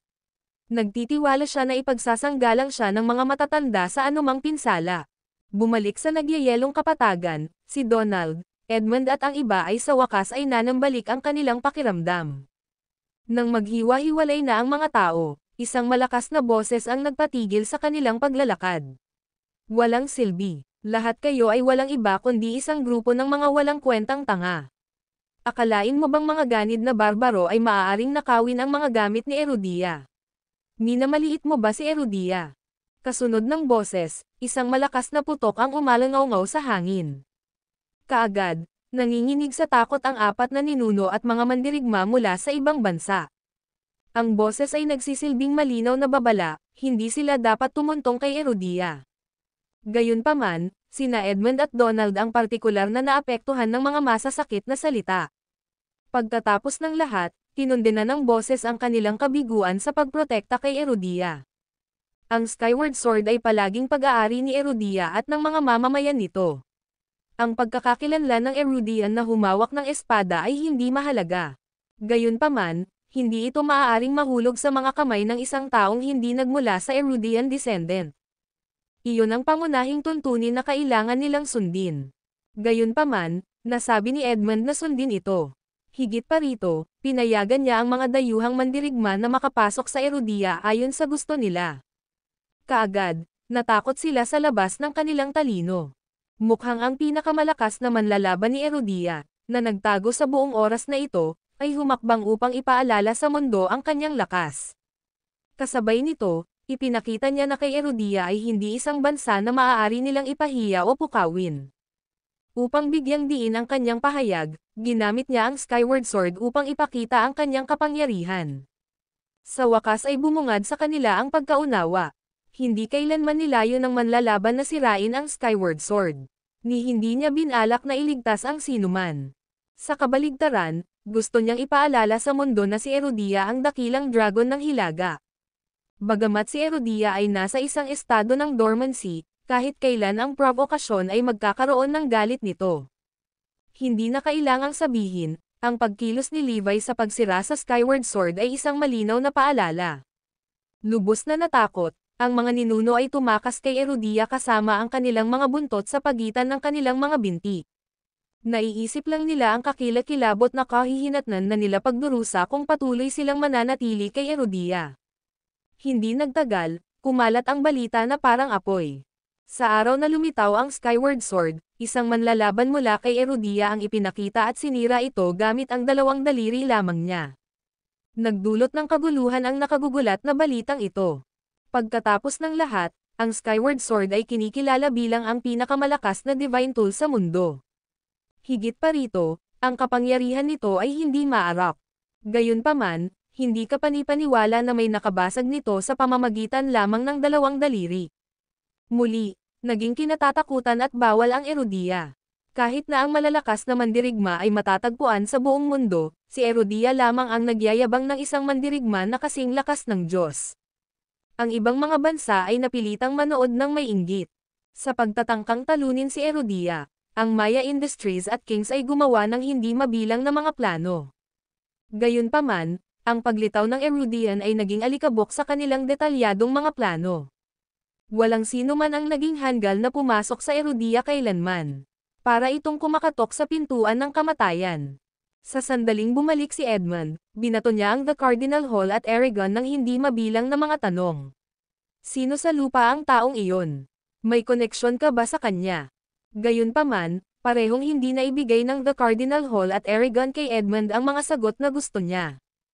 Maaaring ang taong iyon ay ang aking ama. Bulong ni Edmund habang iniisip si Daxon. Hindi, kahit na ang Divine Brigadier ay maaaring kasing lakas ng misteryosong taong ito, hinding-hindi niya sisirain ang Skyward Sword. Ang mga banal na general ay umiling. Kung tutuusin, ang Divine Brigadier ay may malakas na koneksyon sa Skyward Sword. Hindi niya maiisip na sirain ang Skyward Sword. Sino kaya ito? Sumangguni tayo sa The Manifest Court, sigurado akong makakasagot sila. Kaagad, pinangunahan ni Edmund ang mga banal na general sa The Manifest Court. Mahal na matatanda, narito kami upang hanapin ang inyong konsul. Kilala mo ba ang lalaking ito? Tanong ni Edmund. Gusto mo bang malaman kung sino siya? Ang video na ito ay edited by Urban Storytelling. Kabanata 2214. Ang plano ng madilim na emperador. Bago ituloy ni Edmund ang isa pa niyang sentensya, pinutol siya ng pinuno ng The Manifest Court. Alam na nila ang tanong na gustong itanong ni Edmund. Kami ay bihasa sa lahat ng uri ng sikreto. Natuklasan pa namin ang katotohanan ng pagkamatay ni Levi ilang taon na ang nakararaan. Walang bagay sa mundong ito na hindi alam ng The Manifest Court. Gayunpaman, hindi namin makumpirma ang pagkakakilanlan ng taong ito. To put it bluntly, Para siyang lumabas sa manipis na hangin. Ang kanyang aura at presensya ay tila hindi isang nilalang na mula sa mundong ito. Malakas na hingal ang napuno ng hangin nang marinig nila ang deklarasyon ng The Manifest Court. Paano ito nangyari? Kahit ang The Manifest Court ay hindi makapagbigay sa amin ng sagot. Ito ay isang pambihirang tanawin na makikita ang isang individual na nagpapakita ng gayong husay sa martial arts. Alam na alam ni Edmund ang katotohanan ito. Gayunpaman, nasa panig natin ang swerte. Hindi ba Erudian ang lalaking iyon? Mapahamak kami kung hindi siya loyal kay Erudia. Naiisip mo ba ang kapahamakan na maaaring idulot niya kung magpasya siyang maglalaban? None of us would be able to stop him, mataimtim na sinabi ng pinuno ng Manifest Court. Kaagad, ang lahat ay nakahinga ng maluwag. Mabilis na nakarating kay Dark Emperor ang nakakagulat na balita. Nabasag ang Skyward Blade. Halos mabaliw siya sa balita. Kasabay nito, napagtanto ni Dark Emperor na ang Terra Blade sa kanyang mga kamay ay katulad ng isang walang kwentang scrap ng metal. Wala nang silbi si Terra Blade. Kung gagamitin ko ito laban sa kanya, babasagin lang niya ito gamit ang dalawang daliri. Nakakakilabot. Ang pag-iisip lamang ay nagdulot ng panginginig sa gulugad ni Dark Emperor. Kung tutuusin, si Terra Blade ang trump card niya. Ngayon, ito ay walang iba kundi isang magarbong piraso ng metal. Noong una, binalak ni Dark Emperor na nakawin ang Skyward Sword. Kapag nasa kamay na niya ang Skyward Sword, gusto niyang isama ito sa kanyang Terra Blade para gumawa ng sinaunang Divine Tool. Gayunpaman, ang paglitaw ng pinakamalakas na mandirigma ni Erudia ay naging abo ang kanyang mga pangarap. Kahit na pagsamahin ni Dark Emperor ang mga espadang ito, hindi siya magkakaroon ng pagkakataon laban sa lalaking ito. Bagamat nakita ni Dark Emperor ang mga banal na kasangkapan bilang isang hindi mapigil ang puwersa, ang kilalang mandirigma ni Erudia ay tila walang iba kundi isang manipis na patpat ng pasporo. Ang ganitong nakakatakot na lakas ay lampas sa pangunawa ng Dark Emperor dahil ang manlalaban ay nasa ibang liga. Sino kaya ang manlalaban na ito? Gaano man kahirap ang utak ni Dark Emperor, hindi siya makabuo ng isang makatwirang sagot. Sa huli, kinilig pa rin siya ng husto sa nakakagimbal na balita. Sandali lang, maswerteng nakilala ni Zoe itong manlalaban. Nasaan si Zoe? Hanapin ang kanyang kinaroroonan ngayon din. Tumawag si Dark Emperor. Ang katotohanan na si Zoe ay nabubuhay pa at humihinga ay nagbunga ng napakaraming problema na kinailangan harapin ng Dark Emperor dahil napakaraming lihim ng Sacred Organization ang alam niya. Habang nabubuhay si Zoe, magiging tinek siya sa kanyang laman. Nahanap namin siya. Mukhang dinala siya ng anak na babae ni Zoe sa Northampton para alagaan siya pabalik sa kalusugan, ulat ng Deathfiend. Magandang balita iyan. Tumungo sa Northampton sa sandaling ito, maaari mo siyang kunin o patayin. Ano man ang mangyari, determinado si Dark Emperor na pigilan si Zoe na manatili sa Erudia. Kasunod ng mga utos ng Dark Emperor, ang 18 Dark Angels ay lumipad patungo sa Northampton kasama ang Deathfiend sa harap ng pack.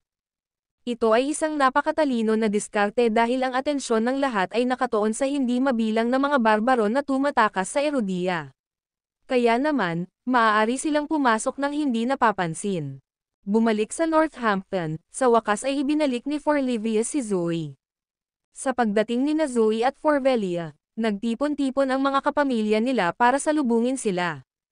Gayunpaman, mayroon silang magkahalong emosyon.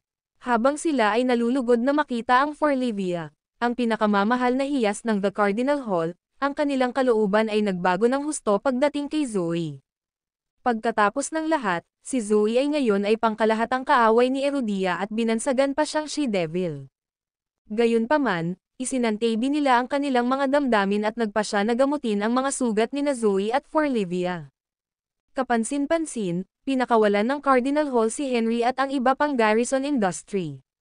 Matapos ang Cardinal Hall ay tapos na sa mga eksperimento sa kanila, sila ay walang halaga. Dahil dito, nagpasya ang Cardinal Hall na pabalaykan sila. Bagamat sila ay purong enerhiyang nilalang, wala na sila sa tuktok ng hierarchy. Sa kabaligtaran, sila ay tiningnan lamang bilang karaniwang mga mandirigma. Maraming mga organisasyon ang nakabuo ng mga pamamaraan upang harapin ang mga purong enerhiya na nilalang. Kaya naman, kinailangan nilang humiga at nagpatakbo lamang sa loob ng Northampton. Kinabahan sila sa pagdating ni Zoe. Kung may lumabas na balita na may kimkim silang takas na tulad ni Zoe, patay na karne sila. Kung ikukumpara sa nakaraan, desperado na silang mabuhay. Mas maganda kung umalis si Zoe sa Northampton sa lalong madaling panahon. Gayunpaman, maaaring manatili si Evie. Kung mananatili si Zoe dito, hahabulin tayo at itataboy. Desperado ang lahat na paalisin si Zoe. Sino nagsabi niyan? Isang malalim na boses ang umalangaw-ngaw sa hangin. Ang video na ito ay edited by Urban Storytelling. Kabanata 2215. Kasunod ng boses, lumitaw ang dalawang figure. Ito ay walang iba kundi si Levi at Cyrus. Sa pagkakataong ito, hindi nila itinago ang kanilang mga pagpapakita at ibinunyag ang kanilang tunay na pagkakakilanlan. Noon, gumawa si Levi ng protective veil para matakpan ang kanyang hitsura sa tuwing lumalabas siya sa publiko. Ang belo na ay hindi lamang angkop para sa layunin ng labanan, nagdala din ito ng maraming iba pang mga pagsubok. Pagkatapos ng lahat, ang buong mundo ay walang kahit kaunting palatandaan tungkol sa kanyang pagkakakilanlan. Namalayan lamang nila ang kanyang napakalaking lakas. Dahil mayroon silang limitadong impormasyon tungkol sa misteryosong manlalaban na ito, siya ay lumitaw na mas nananakot. Ang pakikipag-usap tungkol kay Levi ay parang pakikipag-usap sa isang hindi kilalang teritoryo, kaya naman, natakot ang publiko na baka matindi sila sa isang madilim na lihim tungkol sa mailap na manlalaban na ito at sa kanyang nakakatakot na lakas. Bagamat na curious sila tungkol kay Levi, ang kakulangan ng impormasyon ay nagpapahina sa kanila sa pagsisiyasat sa kanyang tunay na pagkatao. Ang pagkakaroon ni Levi kay Erudia ay ginawa itong isang lugar ng bawal. Walang nang ahas na pukawin si Erudia sa takot na baka maranasan nila ang galit ng nakakatakot na mandirigma nito. Gayunpaman, determinado si Levi na makilala sina Zoe at Forlivia nang walang anumang pagbabalat kayo. Kahit si Cyrus ay hindi siya magawang pigilan. Nag-aalala ang maapoy na demonyo na baka mapansin ni Dark Emperor. Sa kabilang banda, inalis ni Levi ang mga alalahanin ni Cyrus nang walang pakialam. Maaga o huli, binalak niyang sirain ang mismong Dark Emperor. Wala siyang pakialam kung matuklasan man siya ni Dark Emperor. Napanganga ang lahat sa gulat nang lumabas si Levi mula sa anino. Levi, panaginip ba ito? Matapos mawala si Levi sa loob ng mahigit 3 taon, matagal na nilang nakalimutan ang tungkol sa kanyang pag-iral. Sa kanilang mga mata, naging multo si Levi dahil nabura lahat ng alaala nila tungkol sa kanya. Para bang hindi siya nag-exist sa mundong ito. Ang kanyang kapalaran ay mas masahol pa sa kamatayan. Kung tutuusin, magluluksa pa rin ang mga tao at magbibigay galang sa namatay. Ngayong muling lumitaw si Levi sa kanilang harapan, lahat ay natigilan. Hindi sila makapaniwala dahil parang panaginip na makita si Levi ng personal. Buhay pa si Levi sa buong oras na ito. Paano siya bumalik mula sa mga patay? Bakas sa mukha nila ang pagtataka. Daddy, binasag ng natutuwang tili ni Forlivia ang katahimikan habang siya ay lumukso sa mga bisig ni Levi. Nang matano ni Zoe si Levi ay nanlambot ang buong katawan niya. Sa sandaling iyon, parang ang lahat sa paligid niya ay nawala sa dilim. Ang tanging natitira ay ang figure ni Levi. Sa loob ng 3 taon na ito, hindi siya tumigil sa pagsisikap na ipaghiganti si Levi. Ang pagnanasa para sa paghihiganti ay lumamon sa kanyang isip at hiniligaw siya. Ang mas masahol pa, sinamantala ni Dark Emperor ang kanyang mahinang mental na estado at ginawa siyang perpektong makina ng pagpatay. Gayunpaman, ang lahat ng mga paniniwalang nag-drill sa kanyang isip ay naglaho nang makita ni Zoe si Levi. Laban sa lahat, buhay pa si Levi. Mommy, tama ako. Hindi namatay si Daddy. Nawala lang siya. Ngayon, bumalik na siya, napasigaw sa tuwa si Forlivia. Sa sobrang hirap, itinulak ni Zoe ang sarili patayo. Kumpara noon, mas lalong gumanda ang kanyang kutis. Levi, nasaan ka sa lahat ng oras na ito? Tanong ni Emma. May nagkulong sa akin sa loob ng 3 buong taon, sagot ni Levi na may mabigat na buntong hininga. Sa wakas, napagtanto ng lahat kung saan din nawala si Levi. Kinumpirma ng kanyang tugon ang kanilang mga hinala.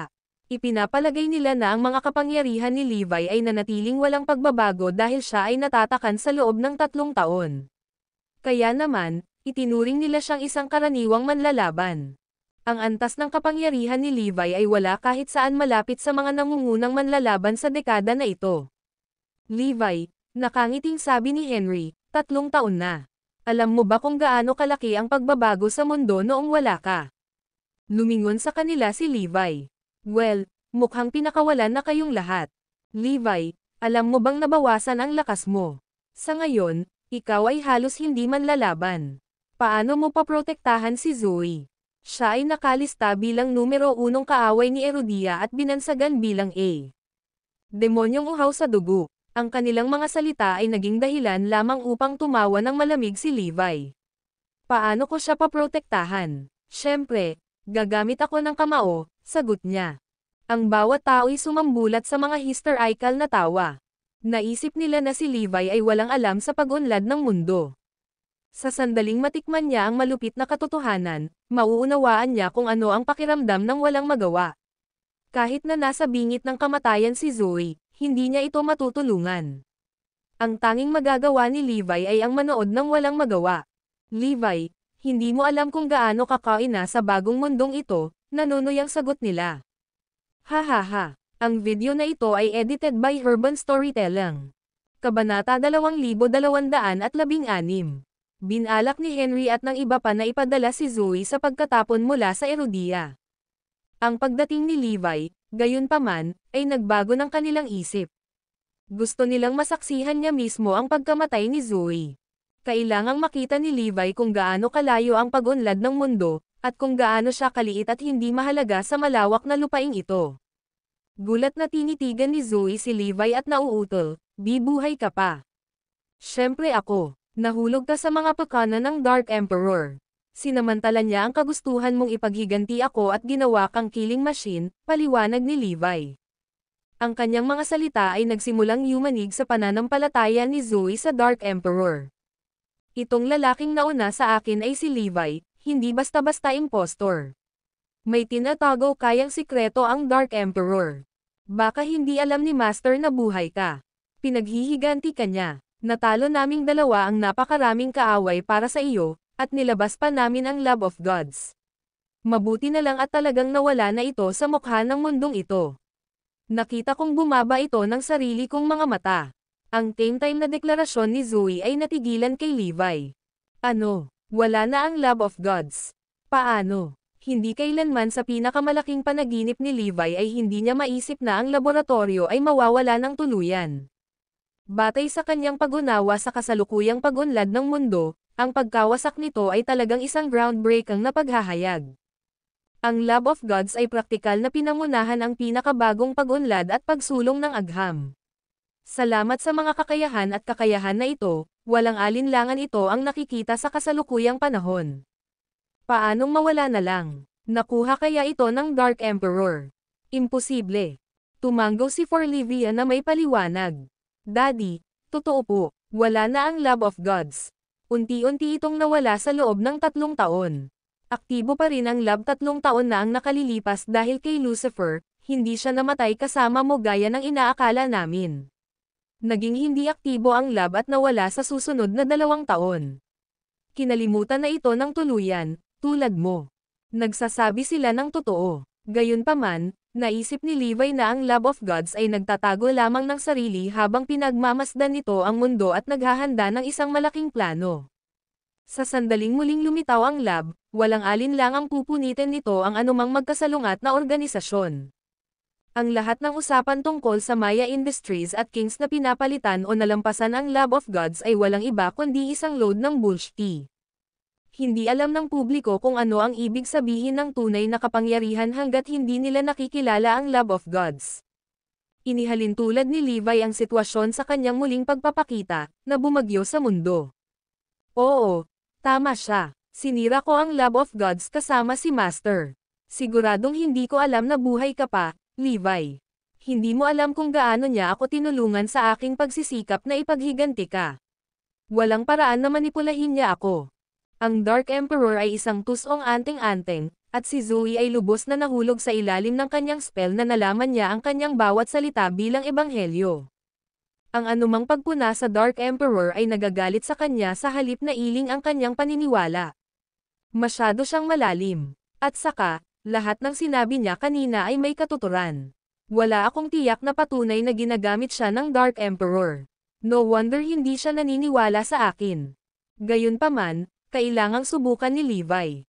Agad niyang tinanggihan ang mga pahayag nito at sinabing, imposible.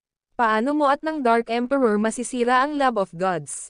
Ito ay hindi akalain. Niloko ka niya at simula pa lang ay palagi ka na niyang ginagamit. Iyon lang ang lohikal na paliwanag para sa lahat ng ito. Wasakin ang Love of Gods. Anong biro? Kahit ako hindi ko kayang durugan sila sa mga kakayahan ko ngayon. Paano mas mahusay si Zoe at ang Dark Emperor? Ang Dark Emperor ay kasing galing ko lang, o baka mas masahol pa. Pakli ni Zoe, ako ay personal na nasangkot sa kanilang pagkasira, at nasaksihan ko ang kanilang pagbagsak. Ano ang mas mahusay na ebidensya na mayroon kang laban sa aking mga pahayag? Ang video na ito ay edited by Herban Storytelling. Kabanata 2217. Patayin ang madilim na emperador. Ebidensya. Hindi kahit na ang pinakanakakumbinsi na argumento o ang Love of Gods na nagkatotoo sa harap ng mga mata ni Zoe ay hindi makapaniwala sa kanyang paniniwala. Siya ay magsasabi lamang na sila ay hindi totoo. Naalala ni Levi kung paano kinailangan ni Zoe ang mga oras upang kumbansihin ang sarili na nagpakita ng buhay at sumipa. Nahirapan siyang huwag sumalungat sa utos ng Dark Emperor. Kapag nahaharap sa mga pintas ng kanyang amo, ang kanyang unang instinct ay maghanap ng mga solusyon na maaaring ipagtanggol ang kanyang mga aksyon. Tiningnan siya ni Levi ng seryoso at nagmakaawa, na brainwash ka. Please, kailangan mong hawakan ang iyong sarili. Sa halip, ipinahayag ni Zoe, alam ko ang aking mga iniisip, at walang ganoong bagay bilang paghuhugas ng utak. Ang pakikitungo ni Master sa akin ay halos kasing ganda ng pakikitungo ninyong dalawa sa akin. Umiling sa pagkadismaya, sinabi ni Levi, alam mo ba kung bakit ako ikinulong? Ito ay dahil sinubukan kong hanapin ka. Ikinulong ako ng Dark Emperor ng 3 buong taon bilang ganti. Hindi napigilan ni Zoe na kiligin sa kanyang nakakabighaning revelasyon. Bigla nitong naalala ang isang pangyayari sa nakaraan. Noong siya ay nasa lumang bakuran ng sagradong organisasyon, narinig niya ang isang tao na nakikipagpunyagi sa Prison of Darkness. Napakalaki ng kaguluhan kaya niyanig nito ang mga bundok at lupa. Naalala ni Zoe na tinanong niya ang Dark Emperor tungkol dito, at sinabi lang niya na hawak ng kulungan ang kanyang kaaway. Si Levi ang kalaban niya. Ang aking asawa. Hindi. Hindi pwede ito. Hindi naging sapat ang lakas ni Levi para kilalanin bilang kaaway ng Dark Emperor. Alam ni Zoe ang kapangyarihan ng Dark Emperor, alam ni Zoe na siya ang nasa tuktok ng kanyang trabaho sa nakalipas na 3 taon. Si Levi ay sapat lamang ang lakas upang maging iyong mga alagad. Dagdag pa, walang makakapagbukas ng inabandonang Prison of Darkness maliban sa Dark Emperor mismo. Sinabi ni Deathfiend kay Zoe na kahit na ang Dark Emperor ay hindi ma-unlock ang Prison of Darkness kung kailan niya gusto. Parehong kinailangan ang Skyward Sword at ang Terrorblade para i-unlock ang bilangguan na ito. Kung wala sila, walang magawa ang Dark Emperor para buksan ang bilangguan. Paano nakatakas si Levi sa Prison of Darkness? Imposible yan. Nakumbinsi si Zoe na nakita niya ang kanyang kasinungalingan. Levi, masaya ako na buhay ka, pero itigil mo na ang paninira kay Master. Kung wala siya, patay na ako ngayon. Arg, bakit ayaw mong maniwala? Nauubusan na ng ideya si Levi. Kahit kalagkarin ko ang Dark Emperor dito at ipaaman sa kanya ang pagmamanipula ni Zoe, hindi siya naniniwala sa akin. Ang tanging pagkakataon ko lang ay patayin ang Dark Emperor. Tingnan natin kung paano niya ipagpatuloy ang paghuhugas ng utak sa kanya mula sa kanyang libingan. Lampagin siya. Papatayin ko siya. Maghintay ka lang at tingnan. Ang Dark Emperor ay natural na nasa tuktok ng listahan ng mga hit ni Levi pagkatapos ng 3 taong pagkakakulong. Natarante si Zoe. Hindi mo dapat. Hindi mo kayang patayin si Master. Hindi naman kasi ikaw ang kapareha niya. Nabalisa si Forlivia nang makitang nagtatalo ang kanyang mga magulang. She picked up, Mommy, Daddy, don't worry. Nandito ako. Kung mabaygo ang lahat, nandyan din ang aking mga amo. Kaya kung protektahan sina mommy at daddy, maaari kayong manatili sa Northampton, ngunit hindi sa tirahan ng Lopez. Bumalik ka na sa bahay mo. Sa wakas, inakay ni Levi sina Zoe at Forlivia patungo sa kanyang tinutuluyan. Sinisisi pa rin ni Zoe ang sarili dahil sa kabiguan niyang muli ang Skyward Sword para kay Dark Emperor. Sinubukan ni Forlivia na aliwin ang kanyang ina, "Mommy, hindi pa ba sapat na buhay tayo? Para saan pa ang Skyward Sword? Walang makakatalo sa ginoong iyon." "Tama ka," tila kumbinsido si Zoe. "Ang lalaking iyon ay literal na pinakamalakas na manlalaban sa buhay. Masama lang ang pakiramdam ko na hindi ko nakumpleto ang assignment ni Master. Gayunpaman, gusto ko siyang bisitahin at ipaalam sa kanya ang aking sarili," sabi ni Zoe. Magsasalita pa sana si Levi nang may umalangaw-ngaw na boses. "Nandito kami para samahan ka pabalik." Ang video na ito ay edited by Urban Storytelling. Kabanata 2218. Nabaliw na ang madilim na emperador. Ang 18 madilim na anghel ay lumitaw, kasama si Deathfiend bilang kanilang pinuno. Nang marinig nilang may ideya si Zoe na bumalik, nakahinga sila ng maluwag, dahil iyon ang pinakamabuti. Kung tutusin, ayaw nilang magsimula ng digmaan. "Sino ka? Hindi mo maalis si Mommy." Sumugod si Forlivia at pinandilatan sila. Ang mga matatandang nagtatago sa sulok ay pigil na pigil ang hininga. Kung nasa panganib si Forlivia, agad silang kumilos. "Young girl, hindi mo kami mapipigilan. Gusto mo ring sumama sa amin ng mommy mo." Tumawa si Deathfiend. "Ginagamit ka ng Dark Emperor sa lahat ng oras. Nang mabaigo siyang makuha ang Skyward Sword, iniwan ka niyang mag-isa. Kung hindi ako nagkakamali, nandyan ang mga tao noon, di ba?"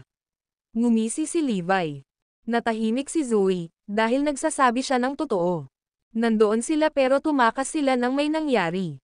Agad niyang ipinaliwanag, ayaw ni Master na mawalan ng kontrol at sinabihan silang tumakas. "Kung hindi, kailangan ko silang alagaan at pangunahan sila palabas." Ngumuso si Levi. "Ha? Gusto mong ibalik at kontrolin ka ng lubusan dahil natatakot silang mailabas mo ang lihim ng Sacred Organization. Kung tumanggi kang bumalik, kukunin nila ang iyong buhay." Deklara niya. Ayaw maniwala ni Zoe sa sinabi niya. "Imposible. Bakit ako papatayin ni Master?" Sumigaw si Deathfiend, "Sino iyon?" Hindi nila nakita si Levi mula sa kinatatayuan nila. "Ako ito." Kasabay nito, ipinakita si Levi sa harapan ng 18 madilim na anghel. Ang kanyang hitsura ay nagulat sa kanila. "What the hell? Si Levi ba ito? Buhay pa siya. Huwag mo akong kakalimutan." Lumabas si Cyrus mula sa kabilang dulo. Ang balita ay dumating bilang isang shock sa 18 Dark Angels. "Totoo ba ito? Paanong nandito sina Levi at Cyrus?" Hindi sila makapaniwala sa kanilang mga mata, dahil dapat ikulong si Levi sa Prison of Darkness. Kahit na ang Dark Emperor mismo ay hindi ma-unlock ang Prison of Darkness at kinailangan niyang umasa sa Terrorblade. Imposibleng makatakas mula sa Prison of Darkness. Ang Dark Emperor ay nagpahayag na si Levi ay mananatili doon magpakailanman. Ito ay matibay at nilagyan ng isang espesyal na aparato na walang sino mang maaaring masira. Ngayon, parehong nakatayo sa harap nila sina Levi at Cyrus. Nakatakas sila sa Prison of Darkness. Nakakabaliw yun. Nakaramdam ng lamig ang 18 Dark Angels sa kanilang gulugad habang tumatayo ang kanilang mga balahibo sa takot. Natigilan sila nang makita si Levi dito. Ito ay higit na nakakagulat kaysa sa kung paano nadurudge ng 2 daliri ang Skyward Sword. Kung tutusin, alam nila ang lugar na nagkulong kina Levi at Cyrus tulad ng likod ng kanilang mga palad. "Iyo," nanginginig ang boses ni Deathfiend at hindi talaga siya makasagot ng mga pangungusap. May ibang nagtanong sa ngalan niya, "Ikaw ba si Levi?" "Sino pa kaya ako? Sorry, pero nakatakas ako." "Nagulat ka siguro, no?" Tumawa si Levi. Tumanggo si Cyrus, "Ha? Hindi tayo mapipigilan ng bulok na lugar na iyon. Imposible. Walang makakatakas sa lugar na iyon." Ipinahayag ng Deathfiend. Ngumisi lang si Levi. "Walang paraan para kunin mo ang asawa ko." Natakot si Deathfiend at ang kanyang mga barkada at agad na tumakas. Tara na. Dahil nagpakita na si Levi, hindi na sila mapakali ngayon ni Zoe. Natigilan sina Zoe at Forlivius sa pagmamadali nilang pag-alis. Hindi nila maintindihan kung bakit nawala ang 18 Dark Angels, ganon-ganon na lang. Maging ang mga matatandang nagtatago sa sulok ay nakiusyoso.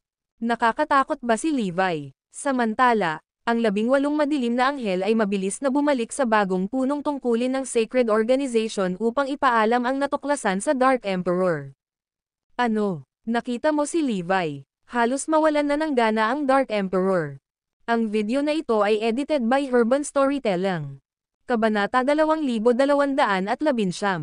Umalis ba siya sa kulungan ng dilim?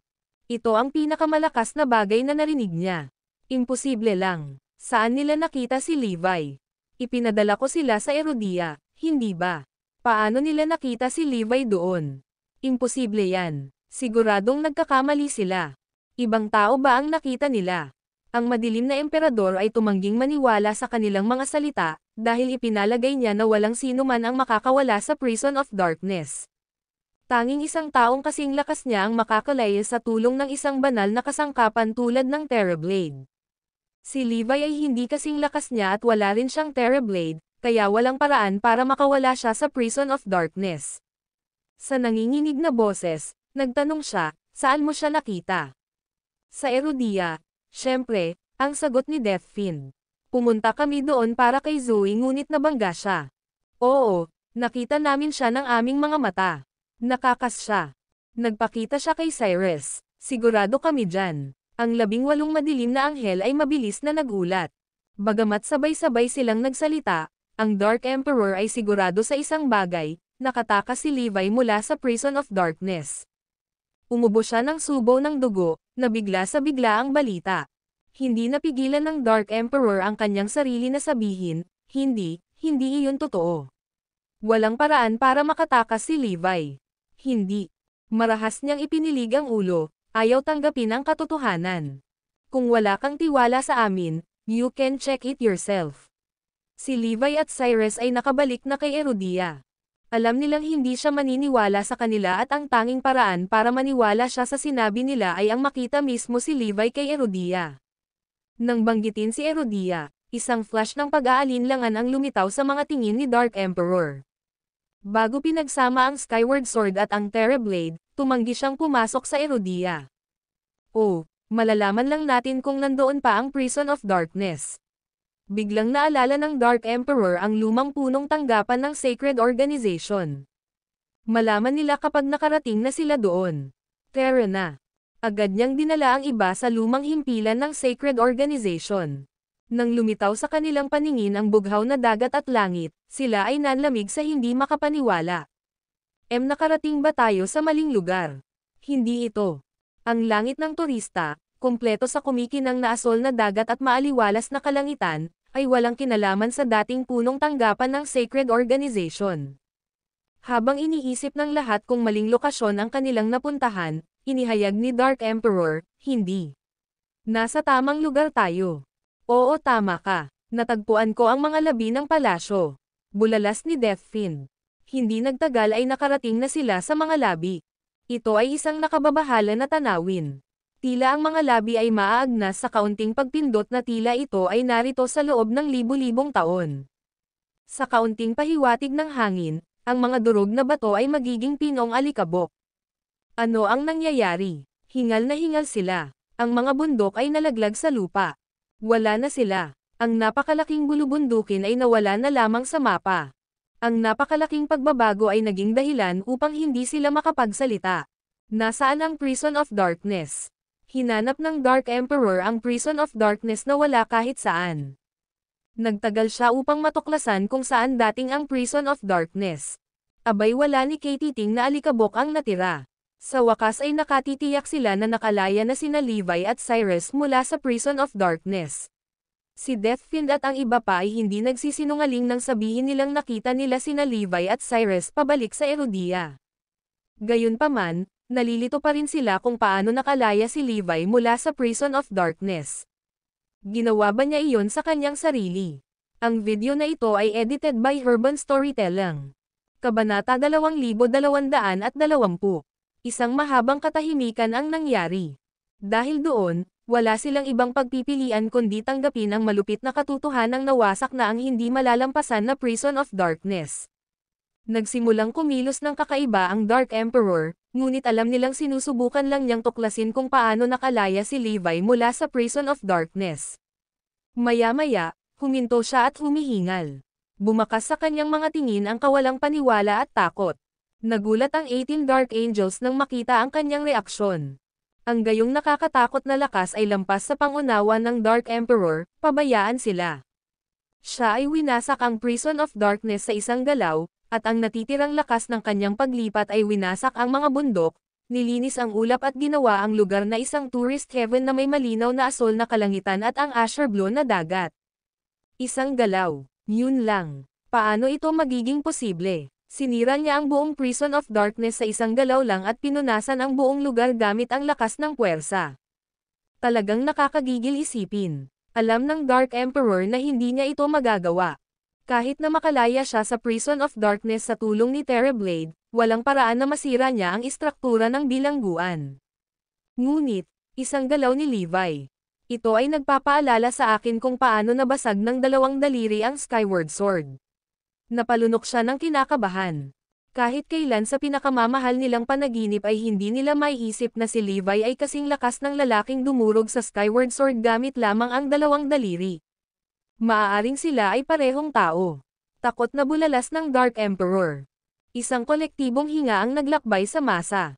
Kung iisa lang talaga silang tao, sobrang nakakatakot.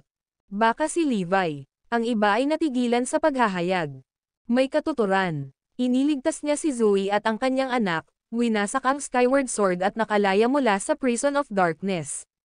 Ito ay isang nakakatakot na realisasyon. Si Levi ay maaaring gawin iyon, pagkatapos ng lahat. Pagkatapos ng kanyang nag-iisang pagsasanay, tumakas siya mula sa Prison of Darkness upang iligtas ang kanyang pamilya. Iyan ay may katuturan. Ngunit isang bagay ang iyong nakalimutan, ang kakayahan ni Levi. 3 taon na ang nakararaan, hindi, 2 taon na ang nakalipas, nakalimutan mo ba kung paanong hindi niya kayang talunin ang 18 Dark Angels sa isang pagkakataon? Noon, hindi siya sapat na lakas para makatakas mula sa Prison of Darkness. Sa loob lamang ng 2 taon, nagawa niyang makamit ang tagumpay at mabilis na umunlad. Ngayon, nauna na siya sa akin. Posible ba iyon? Kung hindi siya nakulong at pinalad sa labas ng mundo, marahil ay makakamit niya iyon sa maikling panahon. Gayunpaman, nakakulong siya sa Prison of Darkness sa loob ng 3 buong taon. Kung walang pagkakataon, paano niya napabuti ang kanyang kakayahan? Nag-aalalang tanong ni Dark Emperor. Tumango ang lahat bilang pagsang-ayon, dahil tama si Dark Emperor. Tila imposibleng makamit ni Levi ang kanyang husay sa magdamag. Ang Dark Emperor ay isang nangungunang mandirigma at nakakita ng lahat ng uri ng mandirigma sa kanyang buhay. Bagamat nakita niya kung paano mabilis na umunlad ang iba, si Levi ang unang taong nakilala niyang nagkaroon ng napakaraming kapangyarihan sa napakaikling panahon. Matagal nang nagawa iyon ni Levi sa halip na maghintay hanggang makulong siya sa Prison of Darkness. Kaya, ipinalagay ng Dark Emperor na ito ay isang imposibleng gawa. Hindi niya sinusubukang i-rationalize ito, naisip niya na ito ay talagang isang hindi matamo na gawa. Pero kailan umalis si Levi? Paano siya nakatakas mula sa Prison of Darkness? Tanong ni Deathfiend. Lumingon ang lahat kay Dark Emperor sa paghihintay sa kanyang So yun lamang po mga master. Sana nag-enjoy kayo sa pakikinig. Magkita-kita po ulit tayo sa aking mga susunod na videos.